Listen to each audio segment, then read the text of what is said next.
Welcome back to the best damn comic book programming on YouTube's and the interwebs. It's time for the Comics Aficionados. We've had finally some comic book news happening in 2022. I've got an all-star panel. There's no Doc today. He is going to Wally World he's domesticated now. He's going with Yoko. So he's splitting the group. And also, who is it? Josh can't make it because he's got real world stuff going on with his job. So we got a few extra guests rather than the regular panelists. First up, probably, are you the most loathed member of the Comics Aficionados, Fatal J? First off, you just told on yourself, sir, because you know what you just did, right? What? You just admitted that two people wasn't here, and that's why I'm here. I told you people in the chat, that's what he always does. Yeah. He does that every single time. You can attest that I asked him last. Yeah, I assume I was last. You were last. Absolutely. You was not last, sir. Yeah, he was. I asked him on Friday. You asked me today. See? No, didn't. Yeah, right. Like Fatal J gets up this early if he's not on the panel. Hey, Mister made me a breakfast burrito in a minute. Man, you just drove Yule away. He's upset now that he knows he's going to class. Sorry, Yule. Come back, man. Come back. We need you. Oh my goodness! And then who else we got here? We've got hot off of the big Kickstarter campaign. How you doing, Drew? It's 2 for 2, and well, not 2022. I guess the first campaign in this year, right? Yes, it did. The first one ended. Well, it ended on New Year's Eve, but things are going crazy right now, and I have no room to complain at all. I'm glad to be here. Glad to be talking comics. Should be fun. We've also got Yule. I just learned that Yule hates black licorice and mustard. Oh, I'm right with him. With you? Oh, really? Fatal J and me. Yeah, black right. Licorice. What was the You're point in good company, Yule. I hate using the qualifier, but that licorice is not my favorite at all. And black jelly bean too, man. Oh yeah, good too. You guys are so weird. That's old people's candy, is what it is. Yeah, like peppermint. Yeah, exactly. I guarantee you, if somebody tried to give Fatal J a Werther's right now, he would put it in his mouth. No sir. You don't like butterscotch, because that's where I'm okay with that. Oh, but butterscotch is old people candy too, ain't it? It is old people. Anything hard that you got to suck on. I got some old. Never mind. Who else we got here? So people have been asking Gervain why you're not showing your face on camera, and I'm going to let the cat out of the bag. Gervain can't get a haircut right now, and his fade is jacked, and he's ashamed of his fade. Hey, look, man. It's like, I already got a very difficult widow's peak that roughs up my hairline, and this ain't right. There's too many people in Chicago just ain't right. They walking around knowing they symptomatic, coughing in people's faces. This joint ain't good, son. But the one silver line of my day is that West Stills loves me because he asked me Thursday to come on the show, not Friday or this morning. So I'm good. Absolutely. Gervain's got a pretty decent beard right now. Hopefully he keeps that when he gets his hair fixed. Yeah, we'll see. Could happen. And then who else? We got Joe Corral, award-winning comic book editor and writer. How you doing, Joe? I'm all right, Wes. How are you? I interrupted your bagel, didn't I? No, it's done. Way to sneak it in there. Yeah, well. You got any exciting announcements for 2022, or you got to keep them under wraps? I got to keep things under wraps right now, but I've been working on some other stuff that should be announced soon. I've heard rumors, and people's minds are going to be going like this. We'll see.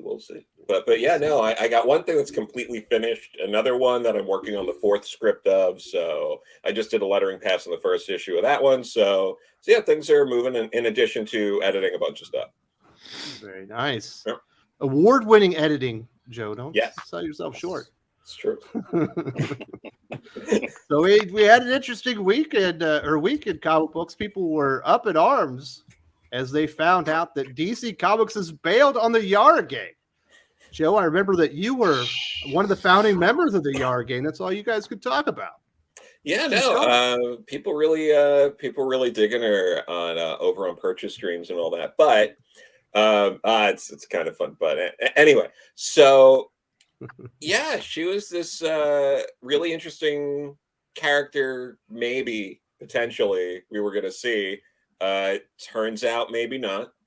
But yeah, if that show happened, obviously they probably would have kept going for a bit. It Maybe wouldn't have delayed the series so many times. Yeah, but yeah, it's a shame because it all worked out in a way where like everybody lost, because like DC lost on that.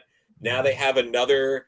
It's like now they're just gonna throw Yara Flor on all the other corpses of Wonder Girls they've tried over the years, and then they took Joelle Jones and put her on this, thinking it was going to be this like bigger vehicle for her because she had a lot of heat behind her, and now because of all the delays and canceling this and all that, I feel like that hurt her momentum. So really, everyone lost. Now, was Yara Flor, I hope I said that name right. Yeah, Was she Wonder Woman's sidekick, or was she taking the place of Wonder Woman? What was up with that character? She's going to be the Wonder Woman in training. Yeah, oh man, I'm glad she's counsel, man. Come on now, wait a minute. I ain't glad about none of this. Look, I was looking forward to Hot Chocolate Wonder Woman, and I don't appreciate this at all. I was all set for a whole season of eye candy, and now I got nothing. Now I got to go buy the Funko Pop to live out my fantasies now. You have Nubia by Vita. You have Nubia. You should be happy with that. Ain't the same, man. No, it ain't the same. Literally. Wasn't Nubia the girl that was supposed to be a guy, and the guy was supposed No, to that's a different thing. Man. Oh, okay. Okay, I'm just trying to get a clear understanding.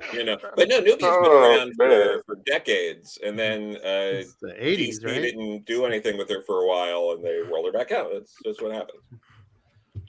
So Yara's going to get that treatment eventually. Well, Yara's gonna. The next time we'll see Yara will probably be in some like either she'll find her way into like a Young Justice book or something like that. Yeah. So someone will find a place to put her in, and then she'll pop up on like a listicle a few years from now of like, whatever happened to these characters. Like that's she's on the scrap heap with Donna Troy and Cassie Sandspark. Yeah. Oh, God. No, well, Grand Swing is right.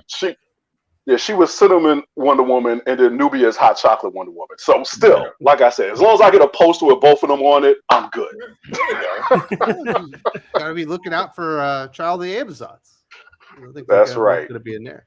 I think Joe's right though. As far as like Joelle Jones, her standing in my eyes, as far as like her next thing she's going to be working on, I'm more inclined to not care because I don't know how much of it was DC editorial, Joelle, and not, she didn't stay for long as artist on Catwoman, and a lot of what she brought to the table was being the artist of the book.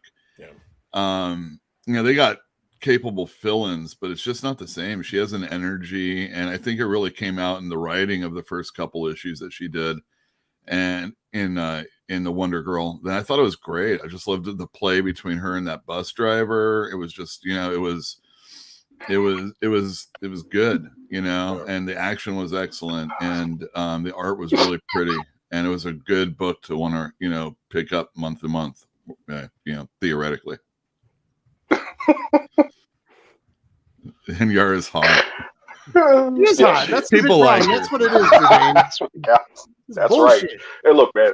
Look, I picked up Future State was a Wonder Woman. And I did not enjoy it. I didn't think the plotting. I didn't think the script. It's just I saw your review, Wes. They just did not know what to do with this character. Like Joelle Jones didn't even pick like a good just opening story arc where there was like just even a clear villain. Where's the MacGuffin? Just nothing. It was just like, I can't even say it was like, yeah. But it's like I didn't bother picking up the Wonder Girl. But a lead-in with Future State wasn't good. It was like, hey, this is if these characters were established, what kind of adventures you'd be reading now. But we really did need the introduction to these people, and Future State was not good. But what I was talking about was the first issue of the Wonder Girl series. Yeah.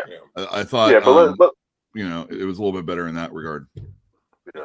But let's not lie to ourselves. The simple fact of the matter is that this was about Joelle Jones' beautiful art. This woman had hips for miles, and the simple fact of the matter is this was all about Brazilian Wonder Woman and eventually getting a live action show, and that was the payoff. Period. This is a bit of a failure of a project. They did not deliver. I'm hoping this Funko Pop of Yara Flor is proportionately accurate, and then I'll be a happy man. But this was from beginning to end. Funko Pop will not be the same. That's right. Terrible. You want to know what the Funko Pop's going to I'm look like? Let me pull any. I'm getting it customized in. His wife's gonna be like, "You put that Funko Pop down now." Turn that face forward. I will if she put on the outfit that I put on. Why is all the paint wore off that thing? Javane is the man. Javane is the man's man that every man want to be like. But I'm just gonna put it right here on the spot right now on Thinking Critical. Wes, is there any way you can blow me up so I can talk to the crowd and talk to the panel for 10 seconds? This is all I need to say. Better be the only 10 seconds. If it's more than that, you're gone. It's just gonna be 10 seconds. I'm gonna blow everybody mind. Everybody right here, look at the sleepy eyes of Fatal J. I hate Funko Pops. Oh! Blasphemy. Yeah. Well, that was a major announcement there from Fatal J. He does not like the Funko Pop. He's gotten I on don't know, that Joe. bandwagon. Huh? You like Funko Pops, right? I've been given a couple of Funko Pops as like gifts. I mean, They Pops, all have the same faces. Oh no, for sure. But like Funko Pops are like a great gift if like you're vaguely aware that someone's like kind of nerdy, but you don't want to like really try. They're wonderful for that. And they're cheap. Yeah. Yeah, they cheap. Man, I'm sorry, man, because I want to be like you when I Oh, grow sorry. up. Hey, look, for Christmas, I got my wife the whole Hamilton Funko Pop set. And she had that look like if you want to do to your husbands, if you want to do to your spouses what they do to you every Christmas or Father's Day when they give you soap on the rope, give them a Funko Pop because that's the exact look on your face. Was the exact look I have on my face every Christmas. I mean, Funko Pops are bailing out mostly checked out aunts and uncles all across the country. I mean, I'm not hating on Funko Pops because if I can make a product where the face is the same and I change the clothes and people buy it, I wish I would have came up with that. You haven't seen Be like an early G.I. Joe. Yeah, exactly. Well, you know, Roadblock looked different. He had at least a different thing. You know, the paint is important. We've got a few super chats we need to get to. We got Callum Lyle in the house. I don't really care about Yara being canceled. I thought she was an attempt to make comics sexy again, but she's so boring. Yeah, Yes, she is. Yeah.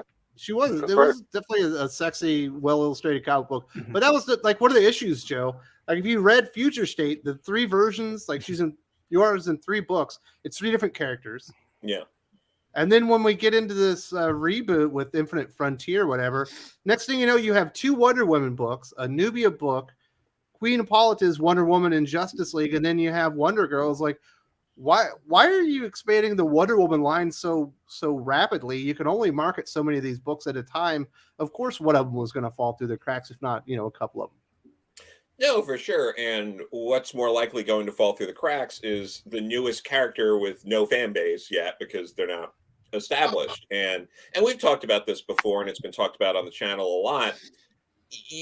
These new characters need like a nemesis, like an arch nemesis even. And like no one can tell you much about like, oh, who's Yara Flor's like arch nemesis? It should be like a Randy dude from Chicago that just can't keep his hands to himself. Yeah, but yeah, it's just like there's all this effort to do that sort of stuff, and it's like, you need villains, you need these sort of arcs, you need to tie it into certain things, but there isn't that like attempt for that. It's like you look at something like, really anything if you go back, but I mean, Spiderman by issue 3, you got Doc Ock, and he's already like met up with the Fantastic Four, stuff like that. They're trying to get the character over, but there wasn't like there isn't those kind of attempts. There's almost this like, oh, well, of course you're going to buy this. You want to see these adventures of this character you don't know. And most people don't, because they don't know the character. But if you can get them in by being like, oh, maybe like the other Wonder Woman or Superman or something shows up, and oh my God, she's dealing with this threat from this really cool, well-designed villain. That's something. But it's like I watched your sort of discussing this earlier in another video, which people should also check out. You know, I basically went through kind of what you did, where I got like 3 issues in, and then I kind of like just dropped it because I was like, it was fine. It wasn't a bad comic, but it's just when you're getting so many comics, trying to read so many comics a month, it's not really going anywhere. You figure like, and everything comes out in trade anyway. You think to yourself, like, if it ends up being really good, I'll get some of the back issues, which are going to be like $1 or $2 in a few months anyway in some shops, or I'll get the trade. So like, there's no real chance at me honestly missing out, because it will be easy to read later. And it turns into a problem. Yes, absolutely. It was paced for the trade. I do remember that. It was just not on top of being inconsistent. And like you said, when you're reading so many books a week, I forgot it was still coming out, and I forgot what happened in the issue before. So I'm having to go back and reread that previous issue, and like, oh, nothing really happened. Nothing's really happening again. If she's not better than Artemis, why even make her? She's already better than Artemis. Forget about Artemis. Wow. So at this point, we've got MILF Wonder Woman, which is Hypothela. And if you get an Asian Wonder Woman in there, then we're good to go. I'm a Wonder Woman fan for life. Sorry, Wes. Go ahead. I think you're probably looking for the Green Lanterns, but it says, I don't think Joel Jones thought it through with the story. I'm with you too. Like Joe was saying, you got to go in there and make your presence felt. You know, punch the reader in the face and tell them they have to come back. And you're like, well, I've got 12 issues to get you to like the character. Really, you don't. You probably only have 1 issue. And perhaps you'll get 2 or 3 if it's exciting enough. And they were just, it just was not paced very well. We kind of talked about that one. We got Wolfstein 3D. DC, everyone loses here, should be their slogan at this point. Well, to be honest with you, I really think the winner of all this is Vita. I think Vita wound up being the winner. She gets her event series. Her series is still alive, and I'm still trying to figure that out, honestly.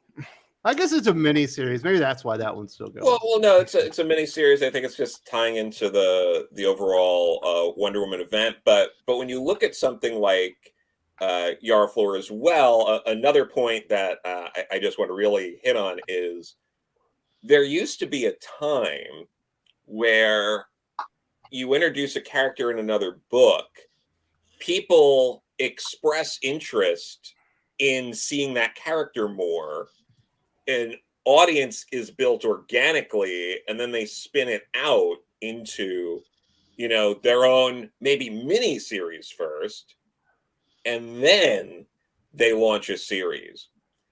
Nightwing was around for a while before he got a mini series and then launched into a series. And we can go through so many other characters. Wolverine's the same way. Yeah, introduced in Hulk, becomes a team member of the X-Men, then you finally get that Frank Miller years Wolverine later miniseries, and then he gets his ongoing. Yeah, so some of that effort needs to be made, but there are a lot of shortcuts and trying. Like, the problem is people think there are shortcuts that don't actually exist, because this clearly wasn't an actual shortcut, and they might have been better off, like, instead of doing something like that, it's like reintroduce some of these other characters. I think the plan with a character like Nubia actually makes more sense to be like, oh, let's do a mini series. Let's bring, we're not committing to an ongoing. Let's bring her back into the fold. Let's do this event, and then let's see how that goes. And then maybe we'll have Nubia appear more in some other stuff, and then see about, a series, or just occasionally doing mini series here and there with a character like that. You gotta, but even with that, it's like, I feel like there should have been a little more in easing people back into, like, oh, we're going to do stuff with Nubia. We're going to do stuff with some of these characters. Like, I think that's where you get a lot of things kind of get jammed up, is these attempts at taking these shortcuts that aren't actually there. Yeah, you got to build up the interest before you launch the character.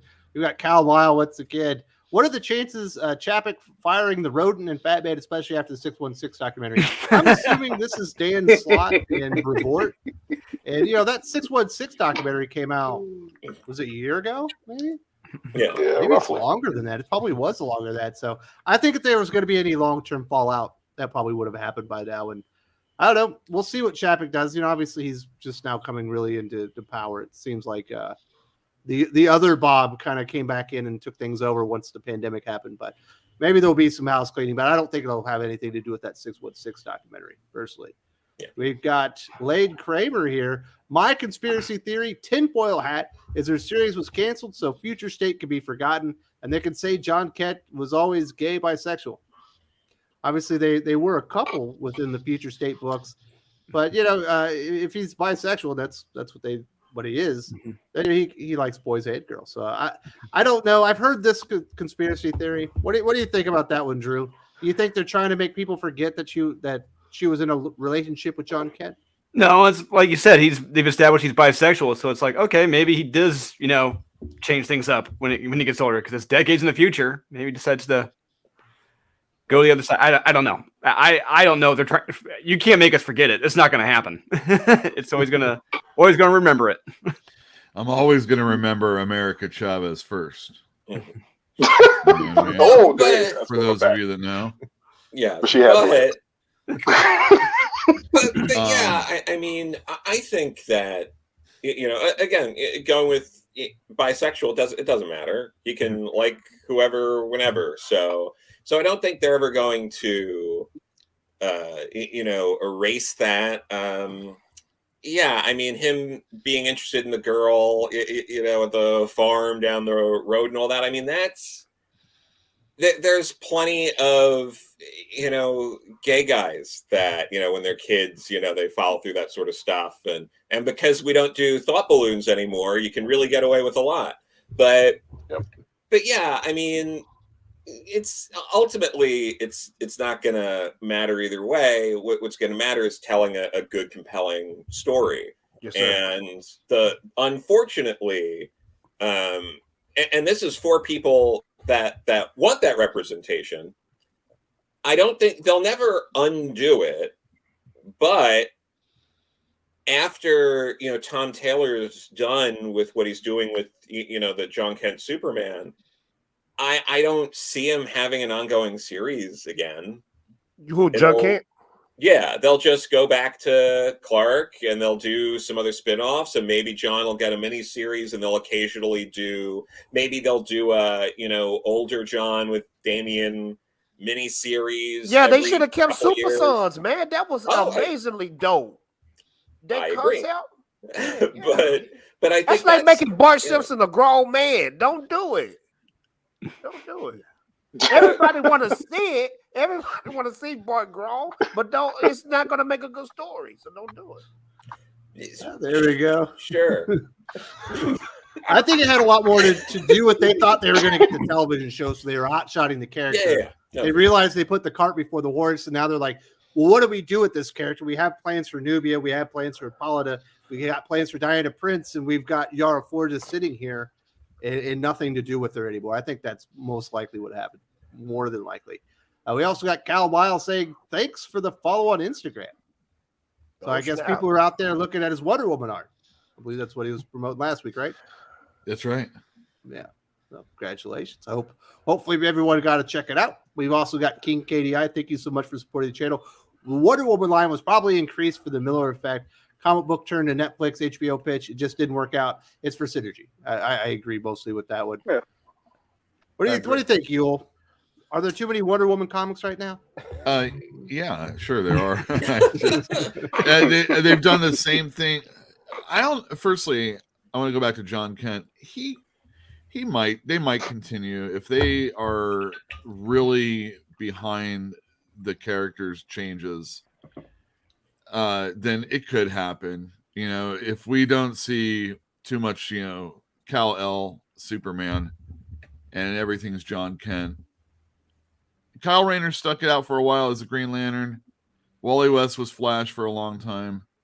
They've done it with other characters. Hell, they did it with Barry Allen, you know, and Guy and all the other Green Lanterns, Hal Jordan. So it could happen. It just depends on like how much they want to stick with it. As far as the comic book movie TV pitch, isn't that everything? And then and then Wonder Woman having too many titles. This is that. You know, we saw that guy come in, Cherry and Jim Lee, and they said that we're going to focus on what we know sells. And so I guess Wonder Woman brings in a certain amount of readers. And if they can, like, you know, spawn it off on all these other characters, they can focus less on Diana. Like it seems like they're doing with Bruce, like it seems like they're doing with, you know, Clark. That's what they're doing in the movies too, Yule. They moving away from the main characters, you know. I mean, I feel like a Batman, the way they're doing it in the movies with like it's a James Bond type guy, like anybody can play Batman. Yeah, it's not like James Bond because at least they follow the same story. But the Batman is more like, you know, anybody can play it, and we have a different interpretation of it now. And you know, someday we'll get a real fun, wacky one that isn't a Lego movie, you know, and somebody will really show off their comedy chops. Don't be too disrespectful, sir, because that first Lego Batman has nothing to do with the Lego. I'm just saying. I'm about to say that was amazing. It won't be animated. But we got that in Batman and Robin. We got to see George Clooney's comedy chops with the bad credit cards. Were so good. So love thank that you very movie. much to keep me. We've also got Chuck Skills got a point. Wonder Girl was canceled because it was boring. I agree. That's right. That was the big underlying issue with the series. What were people saying at the shop, Drew? Were you having people that were having the same issues, or were they really engrossed into the Wonder Girl? You know, even when I talk to Sean, who owns Comics Elite, I'll ask him, like, why do you love this? He loves Wonder Woman. He loves Wonder Girl. He loves the series. I'm like, why? There's really nothing there. She's still a blank slate. We really don't have, like you said earlier, we still don't have a clear characterization of this character. And that's a fault. And Sean doesn't see that. I do. And I have a feeling we're not going to see a straight characterization of her for a while, if ever. Are you going to put Sean in his place and be like, listen, buddy, you need to think about these characters more? Well, I've been building it up. He's been gone. He hasn't done the reviews with me lately. So, yeah, I've been building it up. It's going to happen. It's going to happen. Well, I don't suggest that you go and, put your foot down on the boss and tell him how it goes. But, hey, you live your life, your best life. If I might add, go ahead. No, hit it. I was saying, if I might add, there's one way, and I give this to Daniel Cherry for free, that they could make this all right in the world, and it's 4 words: Wonder Women swimsuit issue. Ooh, J. Scott Campbell, absolutely. Yep. There you go. All will be right in the world after that. Is it me or does Fatal J have like the creepiest screensaver? I love that, actually. Hey man, don't be talking about me. I'm gonna put it out just because you were talking about me. Here you go, my friend. Oh, it looks great. I was like, oh man, I got to do that. It's the look on his, it's the whites of his eyes that really freak me out. You know what I mean? They're just, it's got a manic look to it. I'm not going to think about that anymore. Thank you very much, Chick.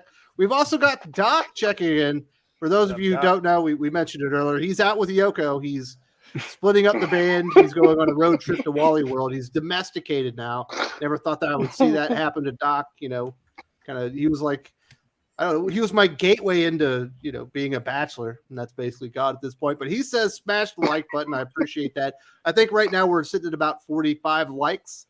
We got well over 150 people live. So if you don't mind, if you're having fun with the conversation, give us a like. Let other people know we're having a good time here and having a good conversation about comic books. And definitely let Doc know that, you're breaking up the band, man. We don't appreciate it. And hit that dislike button. You can't do that no more. Well, you can. But Yeah, we you just can. won't I can know. see the dislike numbers. But it don't hit as hard because you don't see it anymore, Mm-hmm. It doesn't It still affect hurts me. my We don't feelings. see I'm not it. going to lie. YouTube, thank you so much because I It was hurts very still, Wes. I agree. was very self-conscious when people hit that like button because when I drop content, it ratioed me. I always get dislikes more than likes. So YouTube, thank you for listening to my emails and making me feel good about myself. I never really got that many dislikes, so whenever I get one, they hurt my feelings. It's not like Fatal J where I'm just flooded with swimming in dislikes. them. Yeah. I want to thank YouTube for giving me false confidence about myself. Thank you so much. Thank you, YouTube. You're awesome. Oh, man. And we've also got Joey R75. Fatal up, J Joey? has Nana artwork on his wall. Love you, Jay. I What don't up, think Joey? that's what that is. I think he's got like certificates of appreciation, perhaps certificates of accomplishment on the wall.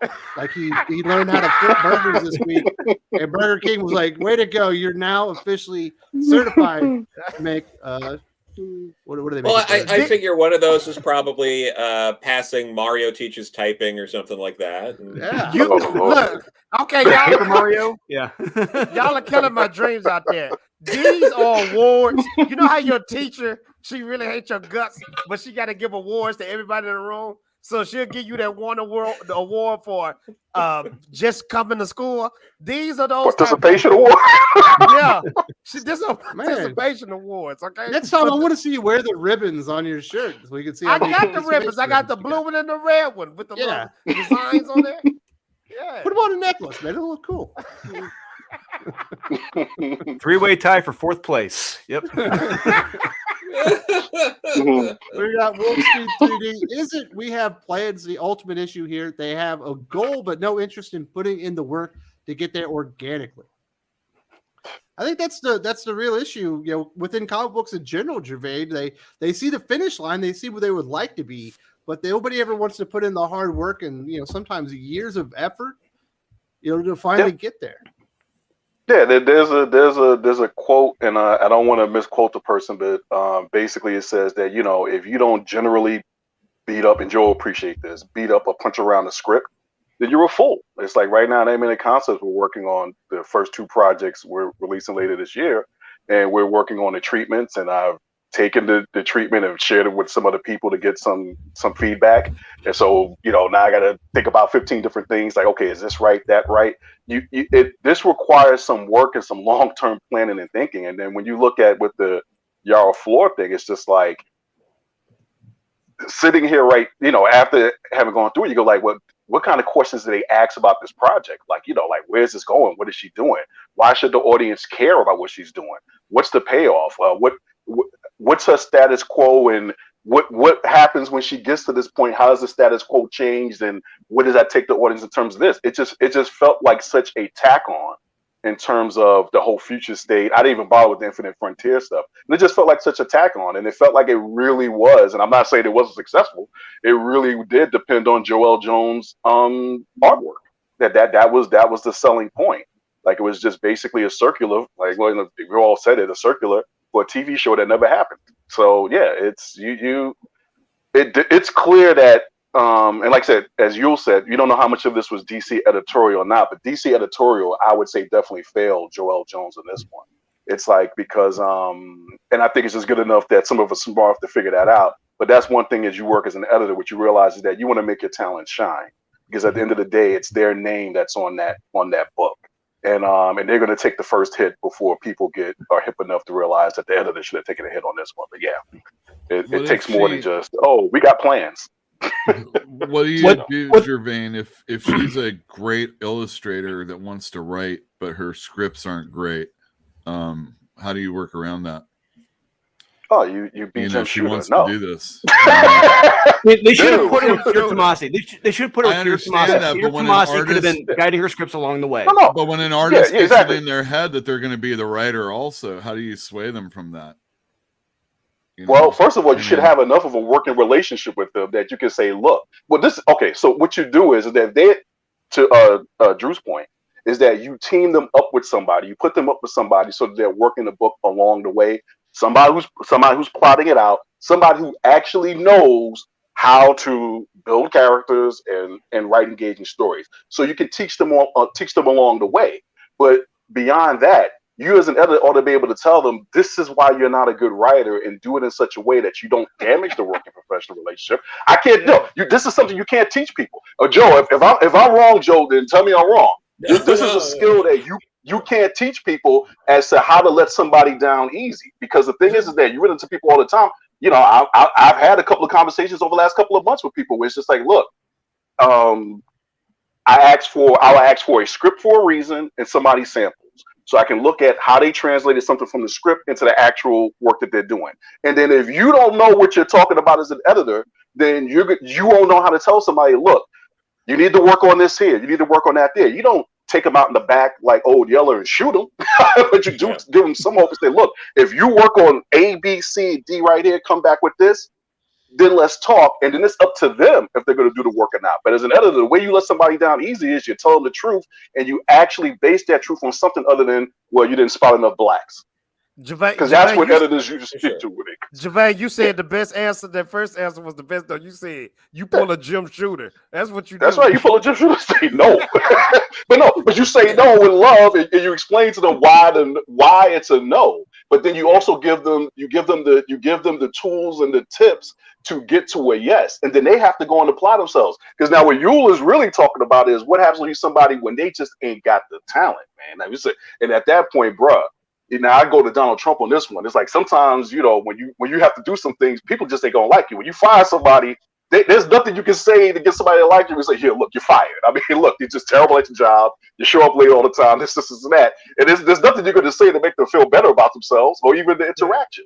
But at a certain point, you have to be able to at least explain why it is that their work isn't good enough. And then talent is just talent. And at that point, to say to somebody at the front end, you just ain't got it, that's not enough. Unless it really is, they ain't got it. Because if they're doing everything right, they ain't got it. It's just like, well, thank you for your time, and we appreciate you doing that. Now, for somebody who's like a Joelle Jones who wants to do it, she just has to.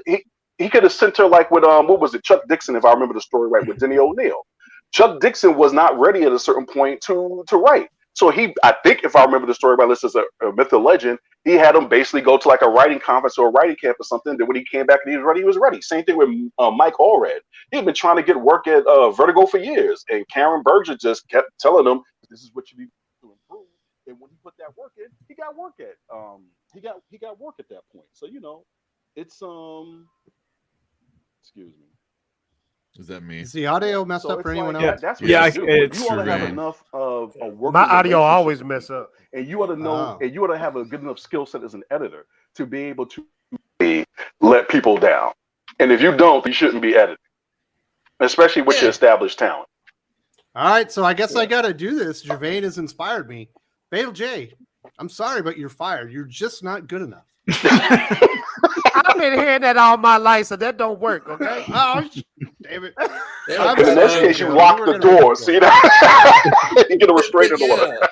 To piggyback on what Gervain was saying too, it's like an editor's job is to sort of give people the tools they need to succeed. Because as an editor, if you hired someone, that also looks bad on you if they do a bad job.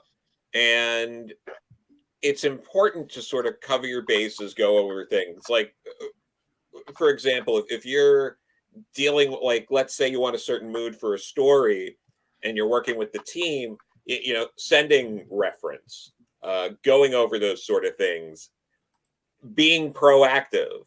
If a couple of pages come in and you're not happy with them, don't put it off because you don't know how to tell the person. And then before you know it, you're trying to build up the courage, and then the whole book's done and you're like not happy with it. I mean, it sounds insane, but that stuff happens. And and then it's like, okay, so now we waited. So now instead of catching this early, where maybe the artist had to redraw 1 or 2 pages, now they have to redraw 7 pages of this 20-page book because you couldn't muster up or figure out how to approach the artist and talk about how the pages were coming in, like just stuff like that. Yeah, exactly. And that's the thing. It's like an editor's position. It is not just simply somebody who's a paper pusher. It's not somebody who's just there to sign off on vouchers or invoices. It's somebody who basically has to have the skills to be the leader of that team and to say to someone with authority and confidence. Otherwise, you have to be firm and just say, look, this is why this isn't working. And that means a lot of times as an editor, you don't have to be the most talented person on the team, but you're damn sure better be the most knowledgeable about everybody's skill set on there, or at least be able to have a conversation with them toe to toe to say, this is why this isn't working. And I mean, I'm talking about like basic stuff. Like you'll see artists do stuff where, and Joel noticed, where you do stuff that's what we call tangents, which means you do drawings, you place word balloons and stuff where it's right up against the line of something else, so you kill the whole depth perception or the value that you're setting on the page. It's like that's a common mistake of it. Or when you draw, a lot of times with guys, they'll draw stuff where it's like it's two different panels, but the way they draw it, it makes it almost look like it's one panel unintentionally. It's just little things like that. And then if you're telling people stuff like that, I promise you, what it's going to be after you give the criticism is you will be able to have that person almost walk away themselves because they're just admit to themselves, well, I don't want to do the work to do that. That's all. You know, but if you want to do a vanity project and lose money, go ahead. We got a few more super chats. Nope. We got a few more super chats to get to, and then we're going on to the next subject. Damn you, Fatal J, trying to jump in there on my time. We've got Callum Lyle. Off topic, is MJ gonna come out of the closet now that she's teaming up with Black Cat? Mostly because every female lead now must be a lesbian. Is that the case, Joe? Must every female lead be a lesbian? No, that's obviously not gonna be the case. No, but yeah, should work out for Peter pretty good though. No, yeah, I mean, solve a lot of his problems. But, Peter. What did Peter do? What did Peter do? The problem is less that and more that we've gotten to a point where none of these characters have a set personality anymore. Even characters that have had decades of continuity and are in hundreds of comics, like Mary Jane, it's just write them however, who cares? Same thing with like Black Cat, and it's just like, oh, they're just doing that. I need them to do this thing for this story. It's happened before with these characters. When I say stuff like that, I'm also not trying to imply, oh, every single issue Mary Jane was in since she came out up until now was great up until recently. It's like, no, there have been clunky interpretations of these characters a lot. It's just kind of, you end up putting like a magnifying glass on it when you're just inundating people with the amount of comics that they do at the big two, and all of these sort of like spotlight sort of mini series and alternate universes and things like that. You just end up creating this like muddled mess that's driving your own brand confusion.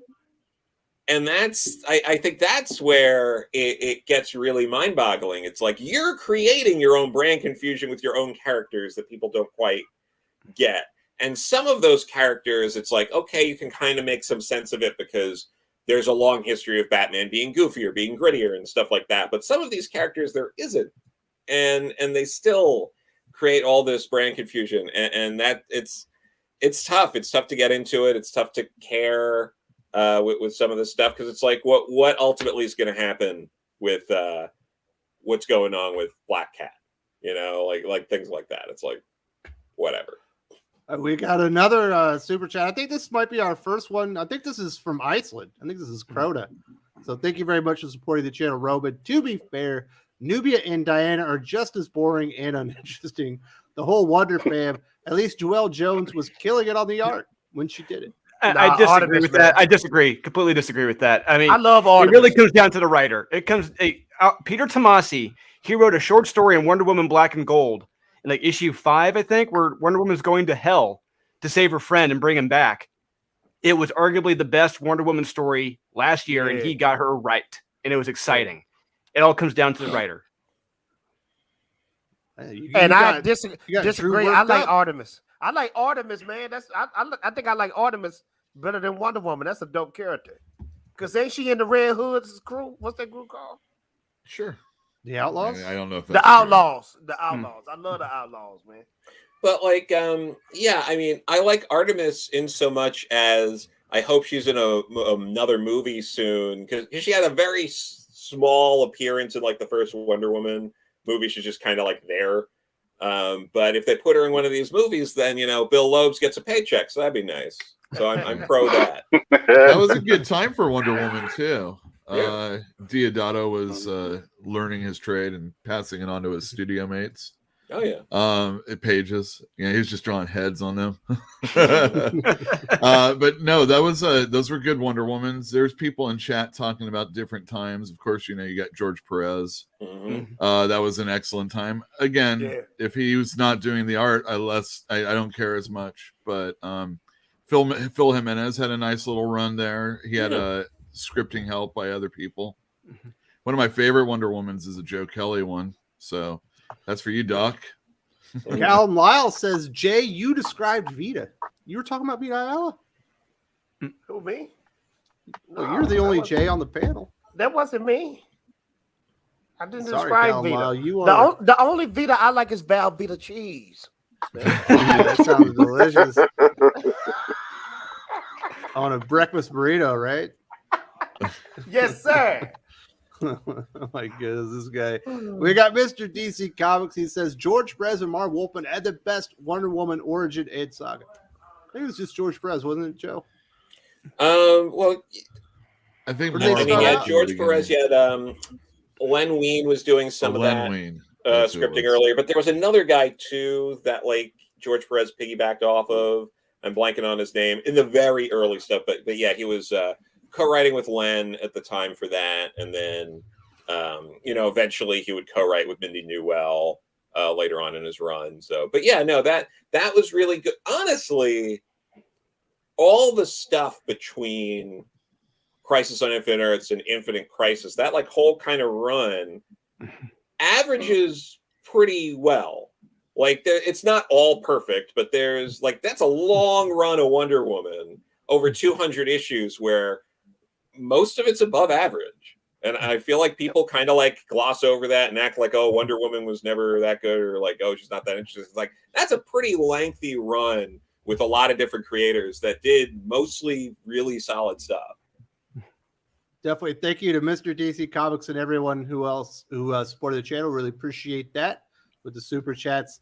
Does anyone else have anything to say about DC canceling Yara Flor before we move on to the big Spidey reboot?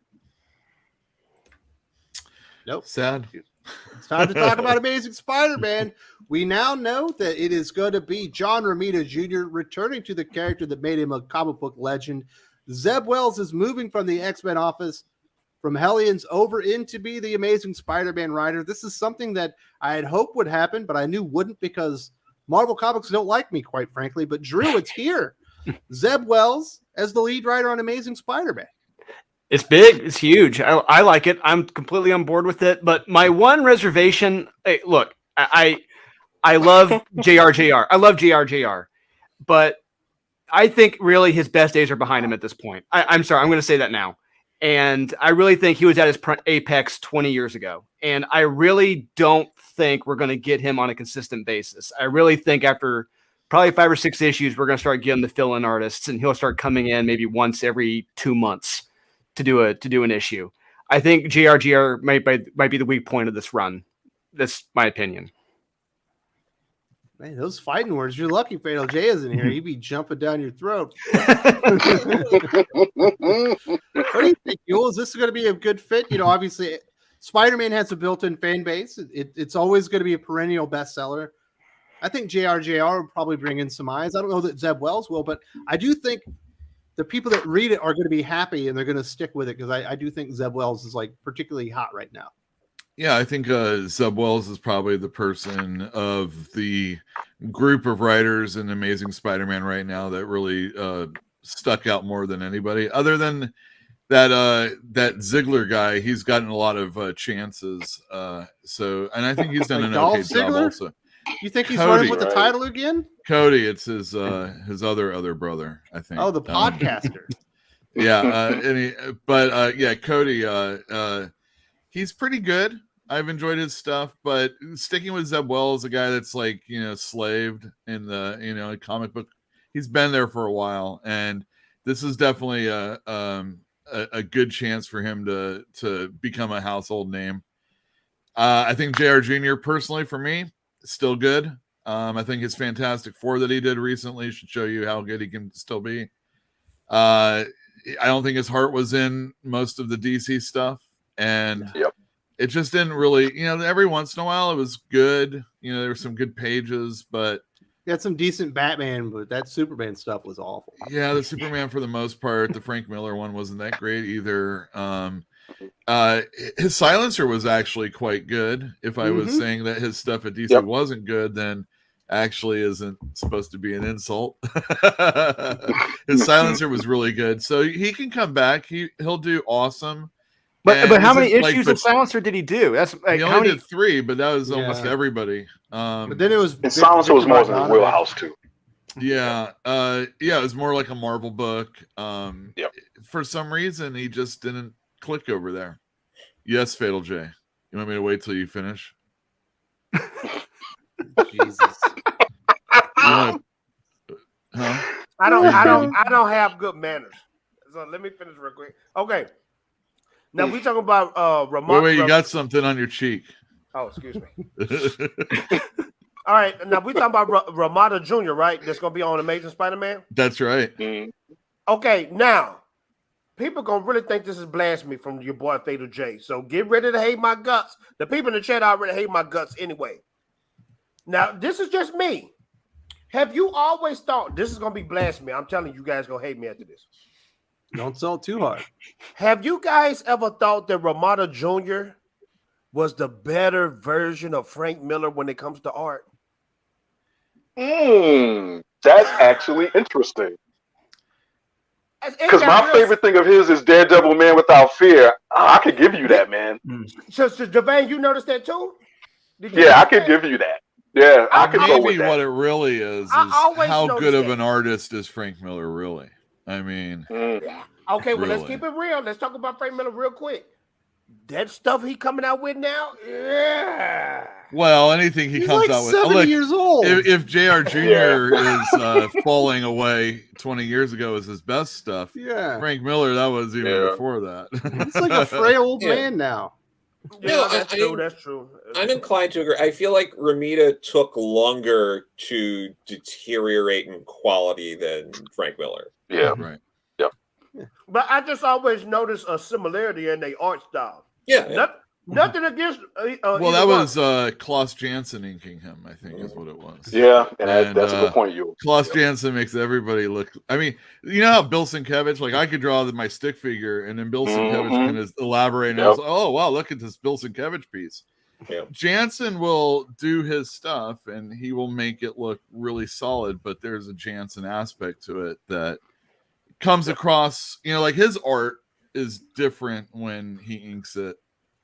I don't know, it's strange. Janson's a really good inker though, for sure.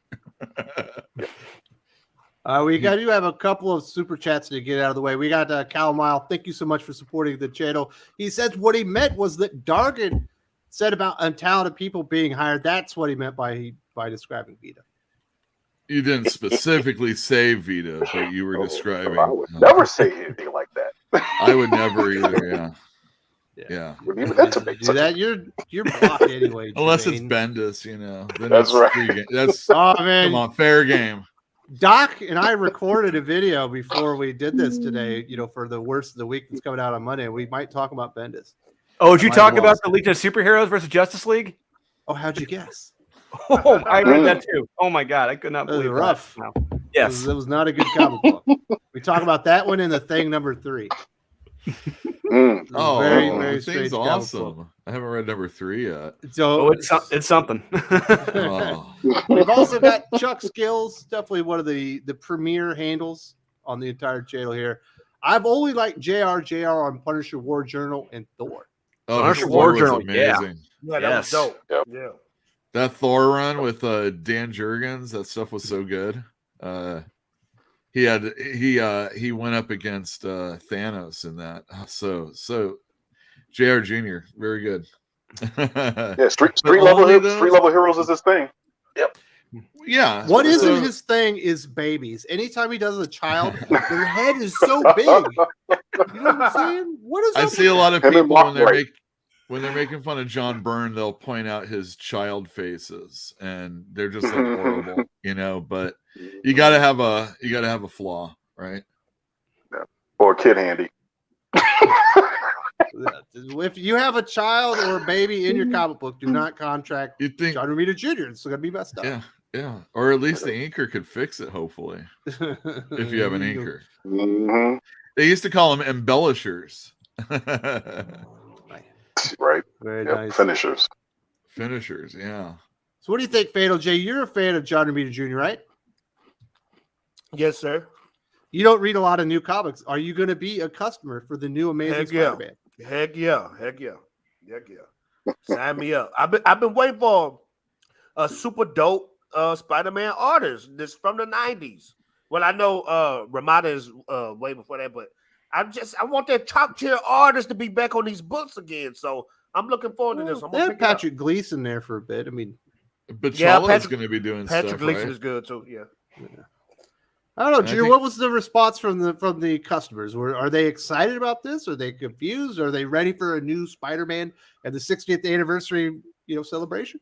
Oh, they're all excited for the next number one. They're all excited to see our store exclusive variants that we're going to be doing. We're going to be partnering with, and exciting times right there. Let me tell you.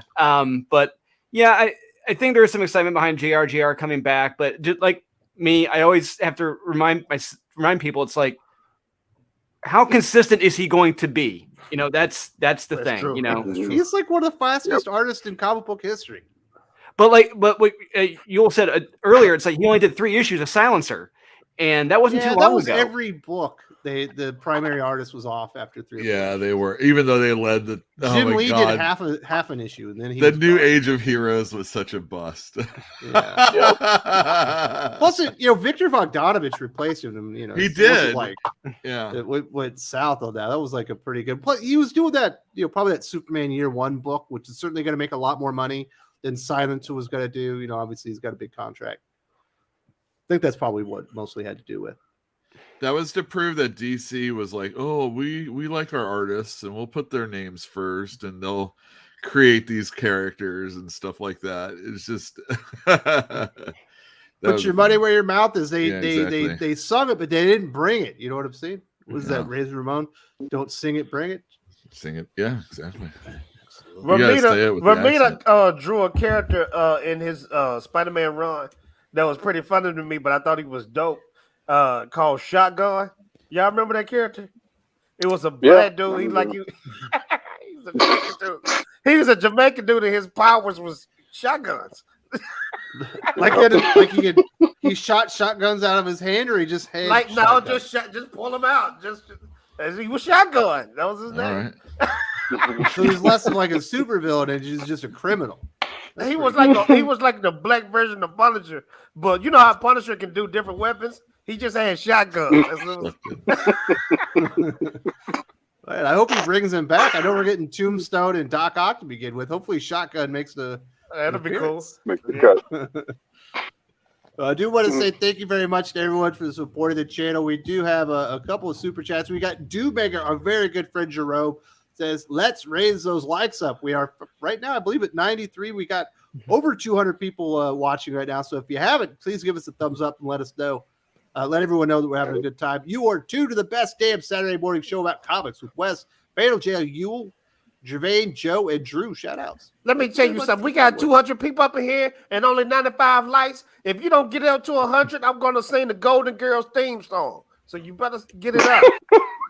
Yeah, that or Fatal J will start eating the sandwich again, and I'll put him on that solo layout. You have to watch it. Yeah, and watch me crunch You don't wanna see slowly. The Thinking Critical ASMR show. So get them likes up. Cal Wild says, off topic, Mark Brooks needs help. He's lost it, especially now. He's the king of SJWs. I don't know about What's that. going I on saw with that with like 3 weeks ago that he was like, I don't know. I think some people, maybe they're not in the social medias and then they finally get in there and it feels like you're in a war zone and you might overreact and start responding to every single thing and kind of lose a little bit. You know what I mean? I'm just keeping everything. I just don't want to look at it. I'm just pretending like it never happened. I don't want to see it. I don't want to hear it. It's just let me focus on your work, man. I just pretend like it didn't happen. I'm memory holding that. That's right. Just do some covers, do a couple good covers. I'll be okay. Yeah. A couple good covers a year. We'll be good. Yeah, I don't think there's much to gain with going and battling on social media. Well, I mean, with you know, people. he's not the hot artist anymore, you know, doing covers. And I guess maybe, you know, letting people know that he's still alive that's what he was doing, maybe. I mean, I can name like all the hot artists that are going to be doing the Spider-Man covers, and maybe Mark Brooks has one of those covers now. I don't know. You know who's going to have the best one, artist 'cause he doing a didn't have it Spider-Man before. cover? It's going to be Comics Elite. Absolutely. Those dudes, they spare no expense. Oh yeah, I will Those are the best definitely be artists. interested in seeing who you're going to get for that. What do you think, Spidey fan. Gervain? Why do people? About the mark. Yeah, I understand why it's happened. I feel bad.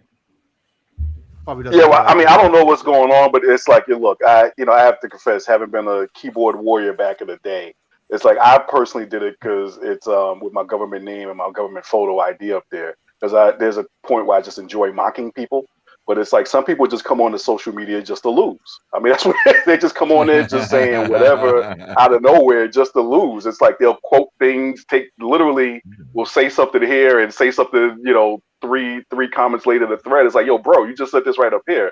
It would just realize it's just a waste of time of energy. I mean, Drew is right. It's like if someone told me with another situation I'm dealing with, it's like, look, keep your head down, you do the work, then you talk sugar, honey, iced tea, because at that point your work speaks for you. So I don't know what the situation is about, but it's like, if you're going to come on social media, whether it's YouTube, Twitter, Facebook, or whatever, just understand, man, even if you make the most benign comment, there's going to be one person out there who's just going to basically just like savage you for no particular reason and for no rhyme or reason. You just got to learn how to look past that. So I don't know what it was going on with, because when I saw it, it had to do with a nice couple whose book I supported crowdfunded because I like the artist, and I don't want to mention the name because you just don't want to rile up the rabble. But the simple fact of the matter is, it's like at a certain point, you just got to block that out, do what you need to do, and let your comments let you speak for you, not what somebody wants to smear you with or whatever the case may be. So, yeah. There you go. So there's that. Thank you so much for supporting the channel. I don't know. Does anyone else have anything else to say about this ASM reboot? Do you think they're going to go back to like a monthly release schedule, Yule? They've been doing, twice monthly pretty much for a couple of years now, at least. I would hope so, but chances are no. If you want JR Jr. to do less issues, then yeah, I think that'd be a good way to do it. Hopefully not, but I mean, because they're going to have Savage Spider-Man going on, so we really don't need 2 a month of this. Or maybe I've just been beaten up so much I can say, all right, I'll accept 2 plus another title, because they like to have 3 a month no matter what. And the dot, whatever the storyline is, either a dot or a symbiote or whatever it has to. Oh, they're gonna have Ben Reilly for 5 months, so maybe in the beginning of this it'll be monthly. But I hope that it would be that. I hope. I've said it probably when I was first on your show. I would like to see the return of bi-monthly comics. A lot of times they're that way anyway. It didn't work out for Wonder Girl. But the thing is that when you are expecting something to come out at a certain time, it has to come out at a certain time. Yeah. And, a lot of, just like you guys were saying, you don't immediately throw out Yara Flor in her own title, hoping that she's going to be a big star without having, introduced her to us, maybe had a mini series or 2. Lobo was a guy that never had a series for the longest time. Just, a series of mini-series or one-shots. And then finally got his own. Start off in Omega Man. Yeah, exactly. It just... so the same thing with comics. It could be monthly. It could be bi-monthly. These are things that people will come into the store to buy. Everybody expects an Image hiatus between story arcs. Yeah. I expect a hiatus between Backstar story arcs, and stuff like that. Just do it, man. We could have that Dazzler series. It's only 6 issues for the year, but it would be the whole year. You know what I mean? And during that time, all the other side characters can get titles, and they can have 12 and 18 issue runs over the course of 3 years. And at least it's you got your IP and you got your content out there. And if you have everything lined up properly, you'll never be without a Spider-Man book, but it doesn't have to be the same one all the time. Yeah, I really wouldn't tell the difference. Speaking of that, I really have wanted to do a Dazzler Max miniseries for a while. Just a coked out Dazzler playing like dive bars. It'd be amazing. That'll work if she has hips. Would it be in Mojo World or would it be in here in the real world? I think it'd be here in the real world because she'd be playing all these she's still like when she was actively doing stuff in like the early 80s, it's like disco had been dead for a while. The only place she'd really be playing would be these divey gay bars in like Alphabet City. So just do that story. But that's a Netflix series. I always wanted to start off with you know how Transmetropolitan starts off with Spider Jerusalem, just like he has all these drugs, he's in a filthy place, he's naked, and then his editor calls him up and says, or your publisher calls him up and says, you owe us 2 or 3 more books. I was thinking like you could word for word, you could just steal that and just do Dazzler in that spot. She's just in a crazy old orgy drug drug room. Just you owe us some more albums, lady. Gets us to work, got to do this appearance. She got to clean up. But yeah, I guess I should also talk about Spider-Man while Wes is gone. Yeah, do that. See you later. I went through a couple of different thoughts on this because at first I was like, my initial reaction to hearing JR was back is I'm like, really? Their big announcement is JR is returning to Amazing Spider-Man for like the 3rd time, and then I've lost count, but he's back. But it's almost the 60th anniversary. This would be what, the 900th issue or something like that? That's what they're trying to pitch or something like that. No, which I get because I'm like that was my first reaction, and then Zeb Wells, I was like, I like him, but like Spider-Man, it's like a flagship type, and then I had to stop myself because I was like, you know what? I've really been down on this notion that every publisher has been doing for a while, where the marketing is just the names on the books, and that's horrible marketing because most people. I feel like people maybe like us or people in the chat are more aware than maybe the average person that goes into a shop, because usually I don't know if this is your experience, Yule, but people they like the characters they like, and like there are certain creators that people end up gravitating to, but like it's a smaller number than you see them go with them to the Image books usually. It's not like John Byrne leaving Marvel to go do Superman. That was a big deal. They tried to do that with Bendis, and obviously nobody cared. That wasn't even a Bendis thing. Are you suggesting they're doing double page spreads saying Bendis is coming in the DC books or something? No, he did. All right. Oh man. No, but it is like it's crazy thinking about that because I mean, they're pushing this as Zeb Wells and JR, but like when you think of someone like Zeb Wells, again, no offense to the guy, I like his writing, I like what he does, but at the same time, I'm gonna hazard a guess, Yule, and please tell me if I'm wrong. You probably have anywhere from 0 to 0 customers who are like, I need you to pull every Zeb Wells book. That's right. That's 0 to 0 is true. They were doing X-Men books, but they weren't saying. Now, a lot of people. And so the thing that I notice is they aren't asking for Zeb Wells books, but the numbers that maintain better than others, like maybe Excalibur fell lower. I think it's spit out than Hellions. Hellions did better. So it's kind of like that, but still, the main title is the one that people were buying, and they buy something, they enjoy something, and I'm paying attention. You know, that's kind of what happens a lot of times. Yeah. And But has the whole thing of yeah, go ahead. Donny Cates. They go for Donny Cates. Donny Cates, yeah. But Drew, also your experience. I imagine there's not a lot of pull listers that specifically ask for Zeb Wells. It's who? Just yeah. That's why it's like the marketing should be more about the story. Absolutely. That's going to grab more people, and they are kind of doing that. They're doing the bit where it's, you know, what did Peter do wrong this time? I'm like, it's like you're almost there. That's not quite enough, but it's like lean more into the story. Let us know who the creative team is, but don't lean so hard on the creative team. And that's, I think, coming closer to marketing that's going to work more in like the direct market than just like, oh, it's a Zeb Wells comic with JR. I don't see that many people in a direct market that go to shops being like, oh, well, now I have to get it. It's like, it's because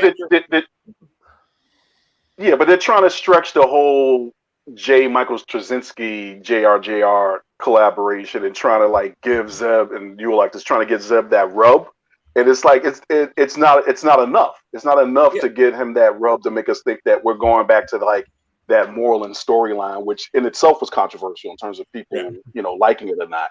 But it's like they're trying to give him the rub, and it's like, yeah, bro. I mean, I'm tangentially aware of the guy, but my question was going to be to both Yule and Drew is like, how much of now that this failed Dawn of X, Life of X, House of whatever it is experiment has failed, how much of it is that? How much of the bad taste in that mouth is rubbing off for these creators? Because the fact that Zeb Wells is coming from the X-Men office, that's enough right there for me to go, nah, son, I'll see you in the $1 box.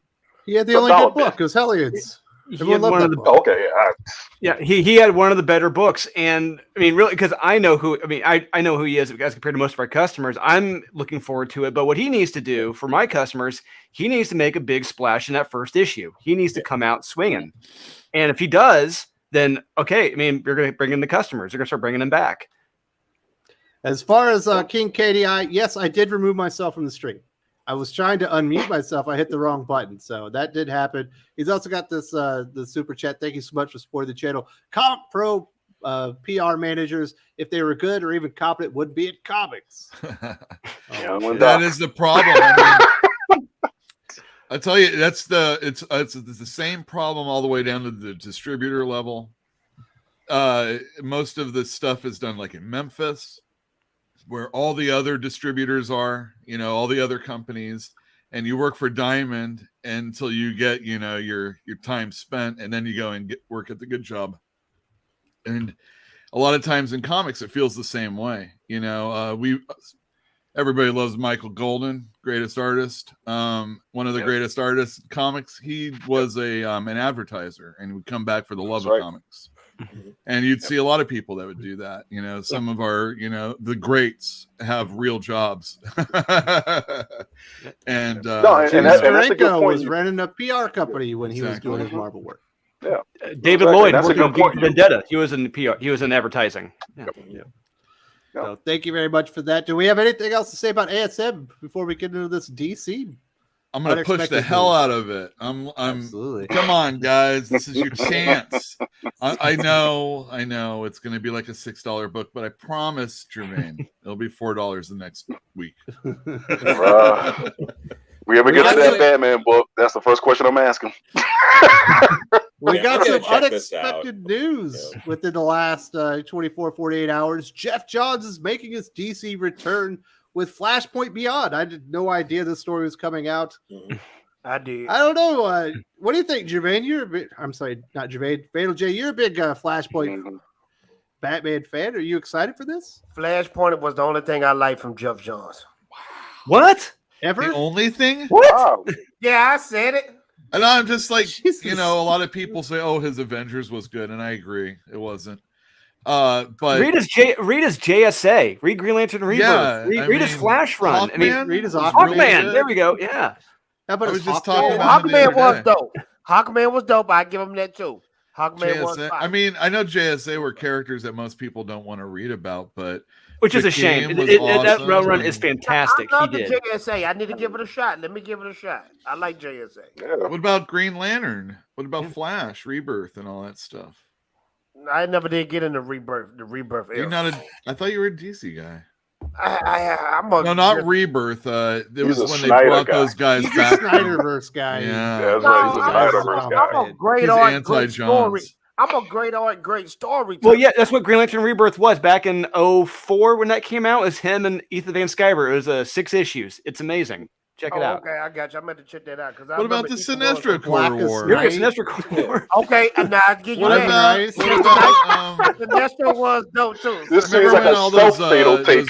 Green Lantern zombies were running around? You know, Like Blackest a Night. Night? Yeah, there you go. Yeah. Jeez, man. All right, I man, mean, y'all he got me. flops. Y'all You know, got he me. flops. I've read a lot of his stuff and liked it. Okay. I want the chat to know. I'm not looking at the chat. Yeah, It's coming I'm up on sorry, these, you Chad. know. I was like, that's. What about Fatal Taste had some Geiger? Have you stupid read takes, that but yet? That was the number Nah, one. I never yeah. read Geiger. Oh, Geiger's fun. That's a I good like one. that one. Yeah. But What do you think, to, Joe? To Is me, this his best achievement was Flashpoint, though, in my opinion. But well, I'll be honest. Flashpoint's not my favorite DC event, but He's in a new 52. But one of the interesting things about this announcement is that it's focusing on Thomas Wayne. So I went through like a roller coaster of emotions with this because it was like, oh, Geoff Johns is coming back. That's cool to do more Flashpoint. And then it was like, oh, but it's instead of focusing on some of the other characters, it's really going to focus on, the Thomas Wayne Batman. And so We now don't have I'm enough like, Batman now. oh my God, it's somehow, how did this announcement turn into more Batman? And then I'm like, Or Batman. but like Thomas Wayne, but the Flashpoint Batman, that's one of the more interesting offshoot kind of Batman things in the past couple decades. So I'm like, so I have no idea how I even feel at this point, but as more information comes out, we'll see. What is Flashpoint Beyond, though? Is that Batman Beyond? Sorry to cut you off, sir. Is that like Batman Beyond, Flashpoint Beyond? It's a play on the title. Yes. Yeah. Oh, okay. Yeah, it's a play on that. Yep. But yeah, so I don't know. I mean, I'll check it out. I wish Geoff was coming back to do something else. But at the same time, sure, we'll see. Well, they got to tie it into the whole Flash movie, so that's what that's about. That's clearly what. Yeah. Oh, 100%. Yeah. And I got a feeling everybody is going to hate that movie. Oh, do we have any Ezra Miller fans out here? I'm not really. But I don't think it's that. But it's like they have such a high bar now after No Way Home. Like if they don't get to that level, if they don't deliver on that level. But Javane, why do they need to get on that level? Because it's going to be just a copycat. Yeah, they just have to exceed Dude, I'm with Justice League from Zack Snyder, and that's a pretty low bar. They didn't learn. Exceed, They haven't learned their lesson. Justice League, right? You want me to say something? Yeah. I'm not going to say anything. I'm going to Jay's point. But real quick, to Jay's point, he's right. It's like if they muff this one again, it's like, yo, dude, how many millions and billions do you have to throw behind chasing after Marvel's tape? I mean, it's like, come on. After a certain point, yo, dude, just they had a formula with Wonder Woman, Shazam, and Aquaman, which was like, yo, let's just do standalone movies, and if it turns out to work out well, we'll do the next one. But this idea of like, oh well, we heard they were doing No Way Home, and so we're gonna do this Flash where Michael Keaton showed up as Batman, as cool as that was, but especially since you already did it in the Arrowverse, and my daughters enjoyed that immensely with Crisis Infinite Earths, just take the win there and just move on to something else. But with the movie thing, I don't know who's running that division. It's terrible. Yeah. Oh yeah, the animated joint, the same thing. Even though I did like how they did kind of like the New 52, like they ran that storyline too up into the Dark Side War. Like, okay, I get it, but it's like, yeah, just DC at this point, their TV direct animation stuff, except for that last one, they're doing a lot. They seem to have a lot more of a vision and a better understanding of what their brand is than the movies do. They're just confused over there. Jermaine, I definitely agree, bro. Their animated series rivals a lot of Marvel million budget movies. Yeah. I don't don't know though. I think some people are going to be so excited about this Flashpoint movie that they're just going to start, like they'll just get up and choke women in bars all over the country. That woman had a smile on her face, though. Do you think that was real? She had a smile. was real.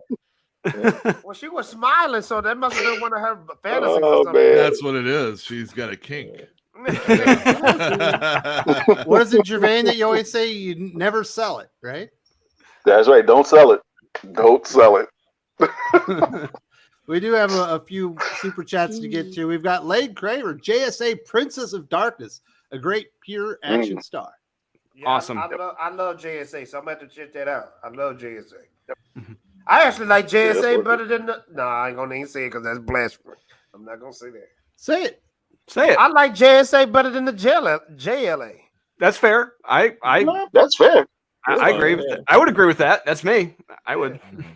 Man, you think you got all these fatal takes? They're pretty just normal opinions. Well, I'm there, thinking everybody. Other than the one really bad take you had, Wait that a Geoff sec. Johns So isn't a you good like writer. the Flash with the metal helmet more and the wings on the side of his head? I Like that. actually do. The first Flash, I like the And older you like Flash the better. Green Lantern that wears a cape With and the can't cape, work yeah. against When wood. I was a kid, Oh, Zero Hour came out, God. and I fell in love with the JSA from Zero Hour when they were drawn by Jerry and Dan. I'm like, oh my, Zero these guys Hour. look so cool. He's just And making me Oh, sound man. old or feel old.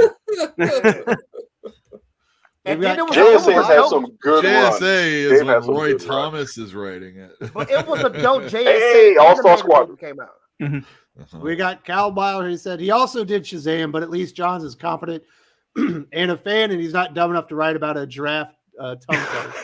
Okay, who y'all got? Who would you pick up first? A Geoff Johns comic book or a Scott Snyder comic book? Geoff Johns. Geoff Johns. Touche. Snyder's a little convoluted for no reason. He can be. Gotcha. He's also, Geoff Johns does have a pretty good take on Shazam. Really, Fatal J, that's really probably the best DCEU movie they've ever made. So, What? Blasphemy, sir. Wait, is the movie like the same character, the New 52 Shazam, where he's like a little jerk who got adopted and everything? I He's did not kind like of that some- take. he's kind of a Old timers jerk-ish. hated that. Like older than me timers hated that. I would say he was done with this emotionally, DC. he was just, he was hurt because his mom left him. Yeah. For sure. She just Understandable. abandons him in the movie. You haven't seen it? No. You? No. You should see that. That one's actually Yeah, one of the this- good movies that they made. Really? You like me? Yeah. Street Rat version is better. I've never seen the Eternals and don't plan on ever seeing it. Oh, I keep hearing how it's good, so I'm thinking of looking at it. I've heard Eternals are Eternals great. was the Batman versus Superman of the MCU. Oh no, it works. Not bad. Quit messing with me, man. If you want to get 2.5 hour nap? Yeah, watch the Eternals. Yeah.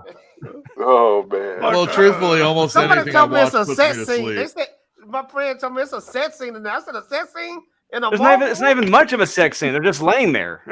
Oh, okay. So it is a set scene in there. Okay. Oh, that's Yo, that, We've also post-credits got- is, Mito Graphia. I'm sorry if I messed up your name there. Just say hi to everyone. By the way, I always enjoy the content and discussion on the channel. Kudos to you guys. Well, thank you very much. I'm glad you enjoy the Thank channel. you, but your profile picture is creepy, man. that's It's a little bit- Kenneth Rocafort. That's what I say. if That's I'm not Kenneth mistaken. Rocafort. Yeah, it's pro artist Kenneth Rocafort. Yeah. He signed at my that's- store, That's everybody. Kenneth. Oh, thank Yeah. there you go. Yeah. That's my Thank you very boy. much. Like Kenneth is my friend. What up, Kenneth? Why are you hiding, sir? One of the best parts of DC New 52, Kenneth Kenneth. Rocafort. Yeah. Oh, Love his yeah, art. he drew the hell out of Kenneth that. supported Ninja Blast. Kenneth, I got something coming your way this week. Gervain, I saw your name pop up. Your stuff is coming this week. Kenneth, thank you so much, man. Yeah. Love I you. backed your Indiegogo, Kenneth. Can't wait to get it. I'm not going to kiss his ass. I'm just going to say hi. Well, look, I'm not going to kiss his ass. I'll just be working with you later. I'm kissing his butt because Never this go man- Fatal J on. because this man, he drew my character. He made it look super extra dope. He promoted my stuff. So That's I'm awesome. I'm kissing Kenny butt. There you go. Oh my God, you got something on your lips now. Thank you very much to Kenneth. We've also got Lade Kramer So after the first 2 issues, do you think maybe Williamson has earned the right to write Batman, at least new Crisis story coming later this year? 100%. Yeah, but agree. isn't a thing that he's only doing 6 issues? Well, that was the rumor. I thought there was somebody else coming in afterwards. I don't know. I That's the assumption because Jorge Jimenez says I'm not leaving Batman. Right. He's not illustrating any of the Joshua Williamson. He's supposed to be temporary. The thought is that there's going to be a new permanent Batman writer replacing him. Right. But Williamson's done such a good job and really got the core of the character. Oh, man, and that Jorge Molina artwork in there? It is really good. Yeah, that's the best Jorge Molina artwork I think I've seen. Yeah, I mean, just have Jorge Jimenez and then Molina just make it a twice monthly book. You're going to have art that good. No? Say that. I'm already dealing with I'm already dealing with a weekly detective. I did not need a twice a month Batman. Warwick Zhao says it's Tom Taylor is going to be the Batman writer. I wouldn't be surprised. Oh God! They did announce it as the big exclusive signing. That would make sense actually. Man, way to bring down the conversation there, Yule. I didn't do that. That was actually even highlight. I'm sorry, I'm pretty sure the last time someone was writing Batman and Superman at the same time, it was Azzarello with Broken City and For Tomorrow back to back there. So just throwing that out there. No, don't make me relive those days. Oh, how long can you? How long can you make Jim Lee draw pictures of someone eating a peach? You know, it's like, come on, issue after issue of that peach being eaten. Well, it really laid the groundwork for where we are today. So it really did. You're right. The precursor of things to come. Yeah. I don't know, Drew. You know what's upsetting me about this announcement? Not that there is too much Batman, but I've come to accept that. Is that there's some co-writers on this Flashpoint Beyond series. The first one is Jeremy Adams. Perfect. He's doing a really great job on Flash. But the other one's Tim Sheridan, and he is on my never buy list because of his terrible takes on the Teen Titans as well as Shazam and Future State. What the hell? I'm sure you noticed it, right? Oh, I did. I saw Jeremy. I saw him. I'm like, 10. I was like, I hit the brakes. I'm like, wait a minute. What the hell is this guy doing here? You have 2 credible writers there on merit, and then you have Tim Sheridan there. And it's like, why is this knucklehead here? So I'm hoping Geoff Johns is there to really kind of rein him in or to show him, no, this is how you do it correct. This is how you do a story correctly. You know, let's compromise. We'll do it my way. And I really hope it brings it. I'm hoping it makes Tim a better writer being a part of this project because I mean, I have a lot of faith in Geoff Johns in this project. And the fact that he said fans who love DC history, that's what sold me on it. And I am really looking forward to reading this. So it felt like there was an outlier there that probably didn't really belong. Hopefully it's not just like Jeff like outlining a story and then saying run with it, guys. Yeah, hopefully it's not Tim scripting it. If he is, whoo, man, it's going to be a rough read. It is going to be a rough read. Like, why don't we just get Fatal J to write the damn book? That's right. I can freak it. I can freak it. You could freak the book. I can freak it. Oh, and we had 122 likes, everybody. Yay! Well, thank you very much. I appreciate that. Getting well over 100 this early on. If you haven't given us a like that, definitely give us one and let everyone know we're having a good time here. Oh, Geoff Johns, do you think he's still the name, right? You know, Doomsday Clock sold like hotcakes. The 3 Jokers sold pretty damn well. I think this Flashpoint Beyond ought to be a big mover and shaker, right? Yeah, I think it should do well. At least the Geoff Johns one. I'm looking forward to it. Those other names, I mean, I know they're the guys working on the books that they have coming out right now, so it makes sense that they would do that.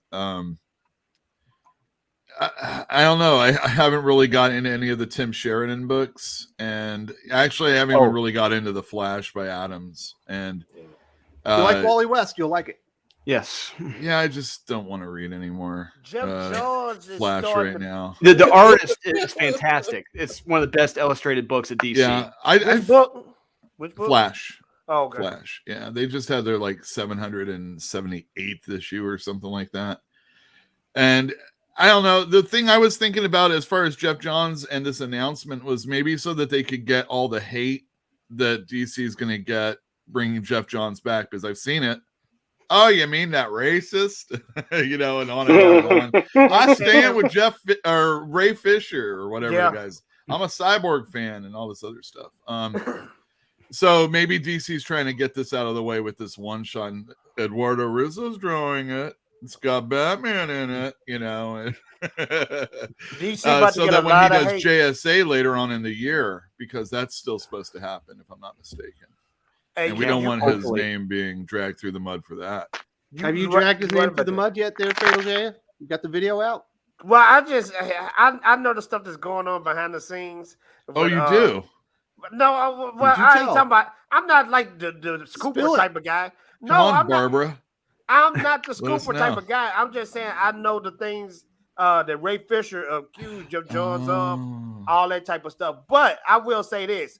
DC, as far as comic books and movies, they're going to get a ton of hate this year, basically because of the stuff that Ray Fisher has been accusing them of. So I think this is a product of that stuff that's going on with Geoff Johns returning back to comics and all that type of stuff. Because Geoff Johns has his name attached to a lot of DC movies and TV shows we're about to get in the future as well. Yeah, he's the producer.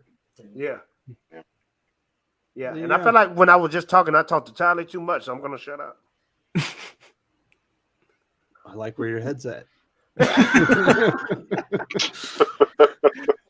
Does anyone else have anything else to say about Geoff Johns' Flashpoint Beyond before we move on to another topic? I hope we do a store exclusive. Can't wait. Absolutely. It's going to be great. It's a pretty good character design that. We got also some more bad news on the indie comics front. Robert Kirkman is being sued once again by one of his co-creators. This time it's for Invincible.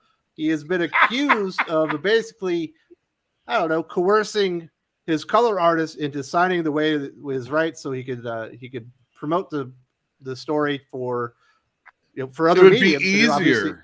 Yes, it would be easier to sign it to whatever studio is going to pick it up. Jermaine, is that true? Yeah. Would it be easier if it? Oh no, that's not true. That's not. Listen, that's Jermaine, not true. Jermaine, Fatal J is our scooper here. It's basically the Grace Randolph. No, I'm not. Critical.